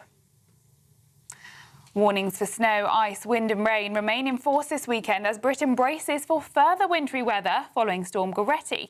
Tens of thousands of people in England have been left without power, and one person has been killed in Cornwall following the severe weather.